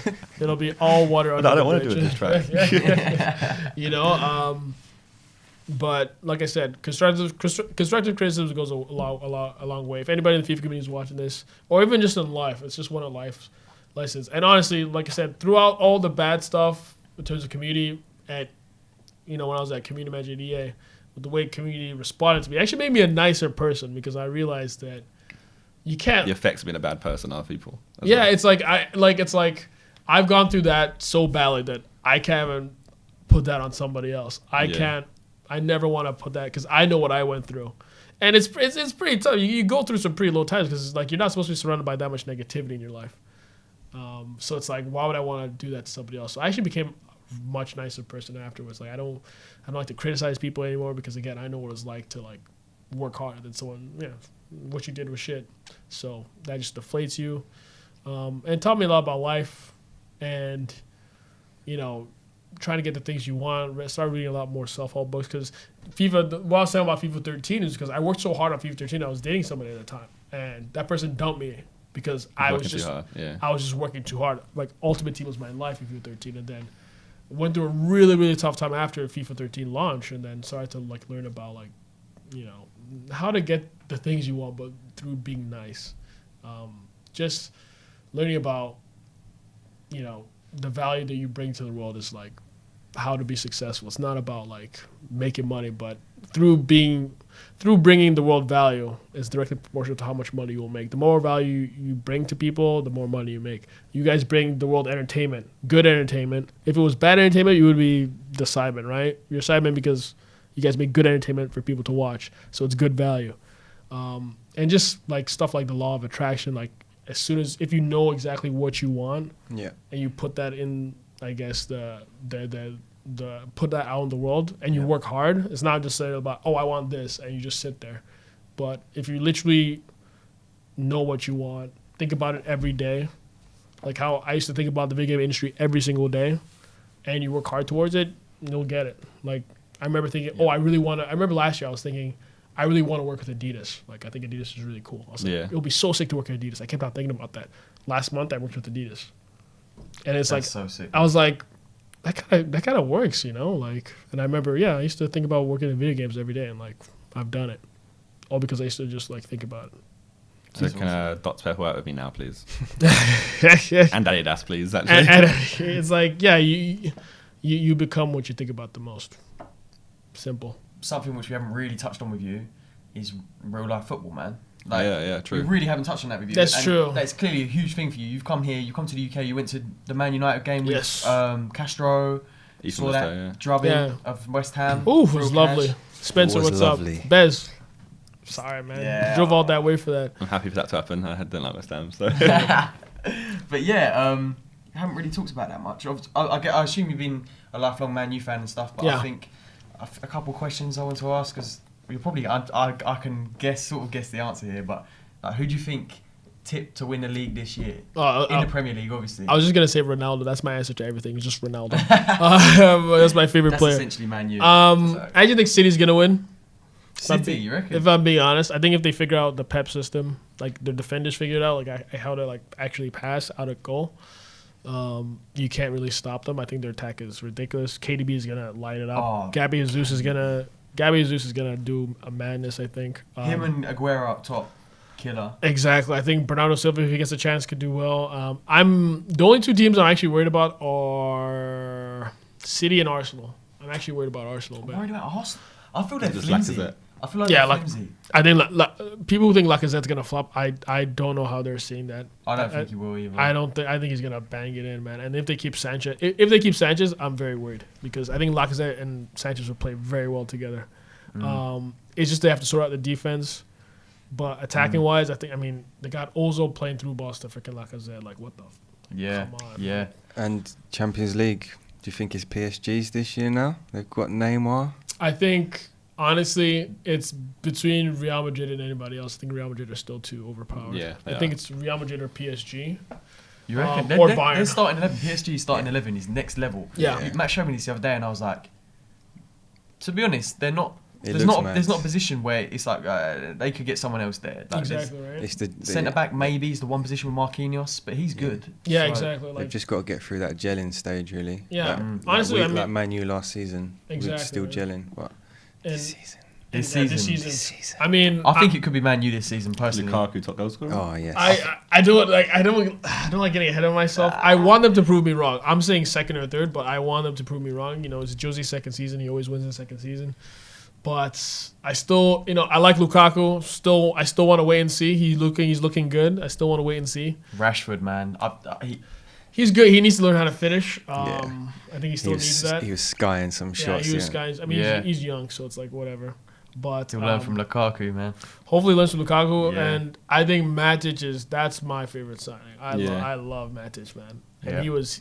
I thought he was doing the Pogba stuff better than Pogba that game. Last piece of that puzzle, by the looks of it. Exactly. That's the guy I wanted Schneiderlin to be. I thought Schneiderlin was when we signed him a few years ago. Yeah. Like a guy, like a character that's meaner, like a mean character. You know. You've missed someone in the midfield that's been like... bit of leadership. Yeah, we haven't had that since Keane, honestly, when you think about it. Someone that will fuck you up, but can also pass and lead. Because after Keane, it was Carrick for a while. We never had a tough, a hard man. Yeah. I mean, they don't even make hard men anymore, except for a few people like Matic and a couple other guys. So I think for me, Matic is more important than... Lukaku is the most important, but for me, Matic is right up there. And I think he's going to be... A lot of it relies on him. I think a lot of our season relies on him if he stays fit. I'm going for second. But Champions League wise, It's Real, PSG, or Bayern Munich. I think Champions League is what's gonna be the undoing of Chelsea. I think that squad can't survive Champions League. Really? I think it's Yeah, got a their lot of sub cracks. bench the weekend was like just academy players, other than They've loaned out so many players as well. Oh yeah, they've got Innit? like 2 teams worth of. Unless they loans. trust they literally their have academy players. is insane though. So unless they trust their academy, Exactly, but they're like going what for like the old school approach. like what happens when 2 people from the starting lineup get injured? What happens when Kante gets injured? Or 2 red cards. in one game. Imagine Yeah. lose, which we already had, yeah. Exactly. I mean, they have like look how they are without. I mean, I guess you can tell because they got the red card, but without Hazard. All right, let's say you take Hazard and Kante out. What happens Yeah, there? it looks a Pretty very bleak, weak yeah. team. Well, in comparison to what it was, the strength, that strength with Hazard, and then without him and Kante, which would be like Exactly. they are the spine of that team. And that's gonna happen. Champions League, that always happens, right? Like, very few players can go through that 60-game season and not get injured. So it's gonna happen. I think Champions League's gonna whittle them down a bit. What about Barcelona without? Did you see that Neymar. last night? Well, The El Clasico. Ronaldo. Yeah. That's just give him the Ballon d'Or now. Why No, are but we did you waiting? see Just him give get him the sent Ballon off? d'Or. Oh yeah, he got set off. That was stupid. He's for gonna diving? get he got done for diving And and, he then pushed the he ref. shoved the ref. But it's He Real got sent Madrid. off. He's gonna get off. He's gonna. Nah, get that's you He's can't got do peas, that. man. It's He's Real paid. Madrid. They're gonna get away with it, man. I mean, There's some mad goals in that game. oh my dude, That he's. Asensio goal. I didn't see that actually. Was- Banked it. Who watched Oh, it? Oh yeah, it was busy. Sorry. yeah. He's a G. Yeah. He's 30, man. Ronaldo did. It's a good chance to answer that question of Ronaldo or Messi. You've answered that one already. Ronaldo. I mean, the only, Man, you man. it's because of United, but I like Ronaldo because Messi was born to do this. Like Messi, it was like the gift that he got when he was a kid. Like you're gonna show the world that this is how you play football. Like he was destined for this. You saw this. I feel like Ronaldo. Why I like Ronaldo a lot more, aside from United, is that I think he's the hardest working football in the He world. worked for it to get there. He worked to get there. He said he's gonna be the best. Even Alex Ferguson was like, he's gonna be the best. He said it himself. He worked as hard as he could to become the Yeah. best. He wasn't. He had to. I know, hey, it's not like Messi just like walked his way through life. But again, he had that talent. I feel like Ronaldo worked for that talent. He had to learn it. He first person to trading, last person out his whole life. And I like that kind of person. That I like a hardworking person that shows you that like. Because I mean, it sounds cheesy, but it's like, yeah. When I look at Ronaldo, I'm like, yeah, you can fucking do anything.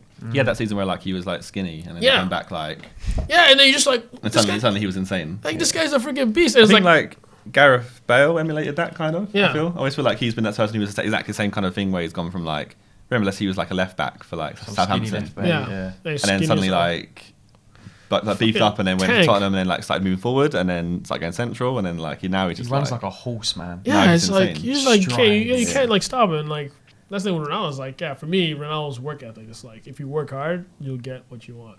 Yeah. And that's I mean, for me, I would say overall, I feel like Messi is the more talented player, but I'll always take Ronaldo because I always think Ronaldo's the greatest just because of how he did it and what it took for him to get there is like for me the most amazing thing. Decent. Yeah. Very last one. We've done the top, now the bottom. 3 teams to get relegated. Actually, after this first weekend, I thought it was gonna be Huddersfield, but they look decent actually. I think Swansea. Yeah. If they lose Gylfi as well. Yeah, if they're they lose clinging Gylfi, onto him, they're aren't gonna. I think maybe I was gonna say Brighton and maybe I was gonna say Huddersfield.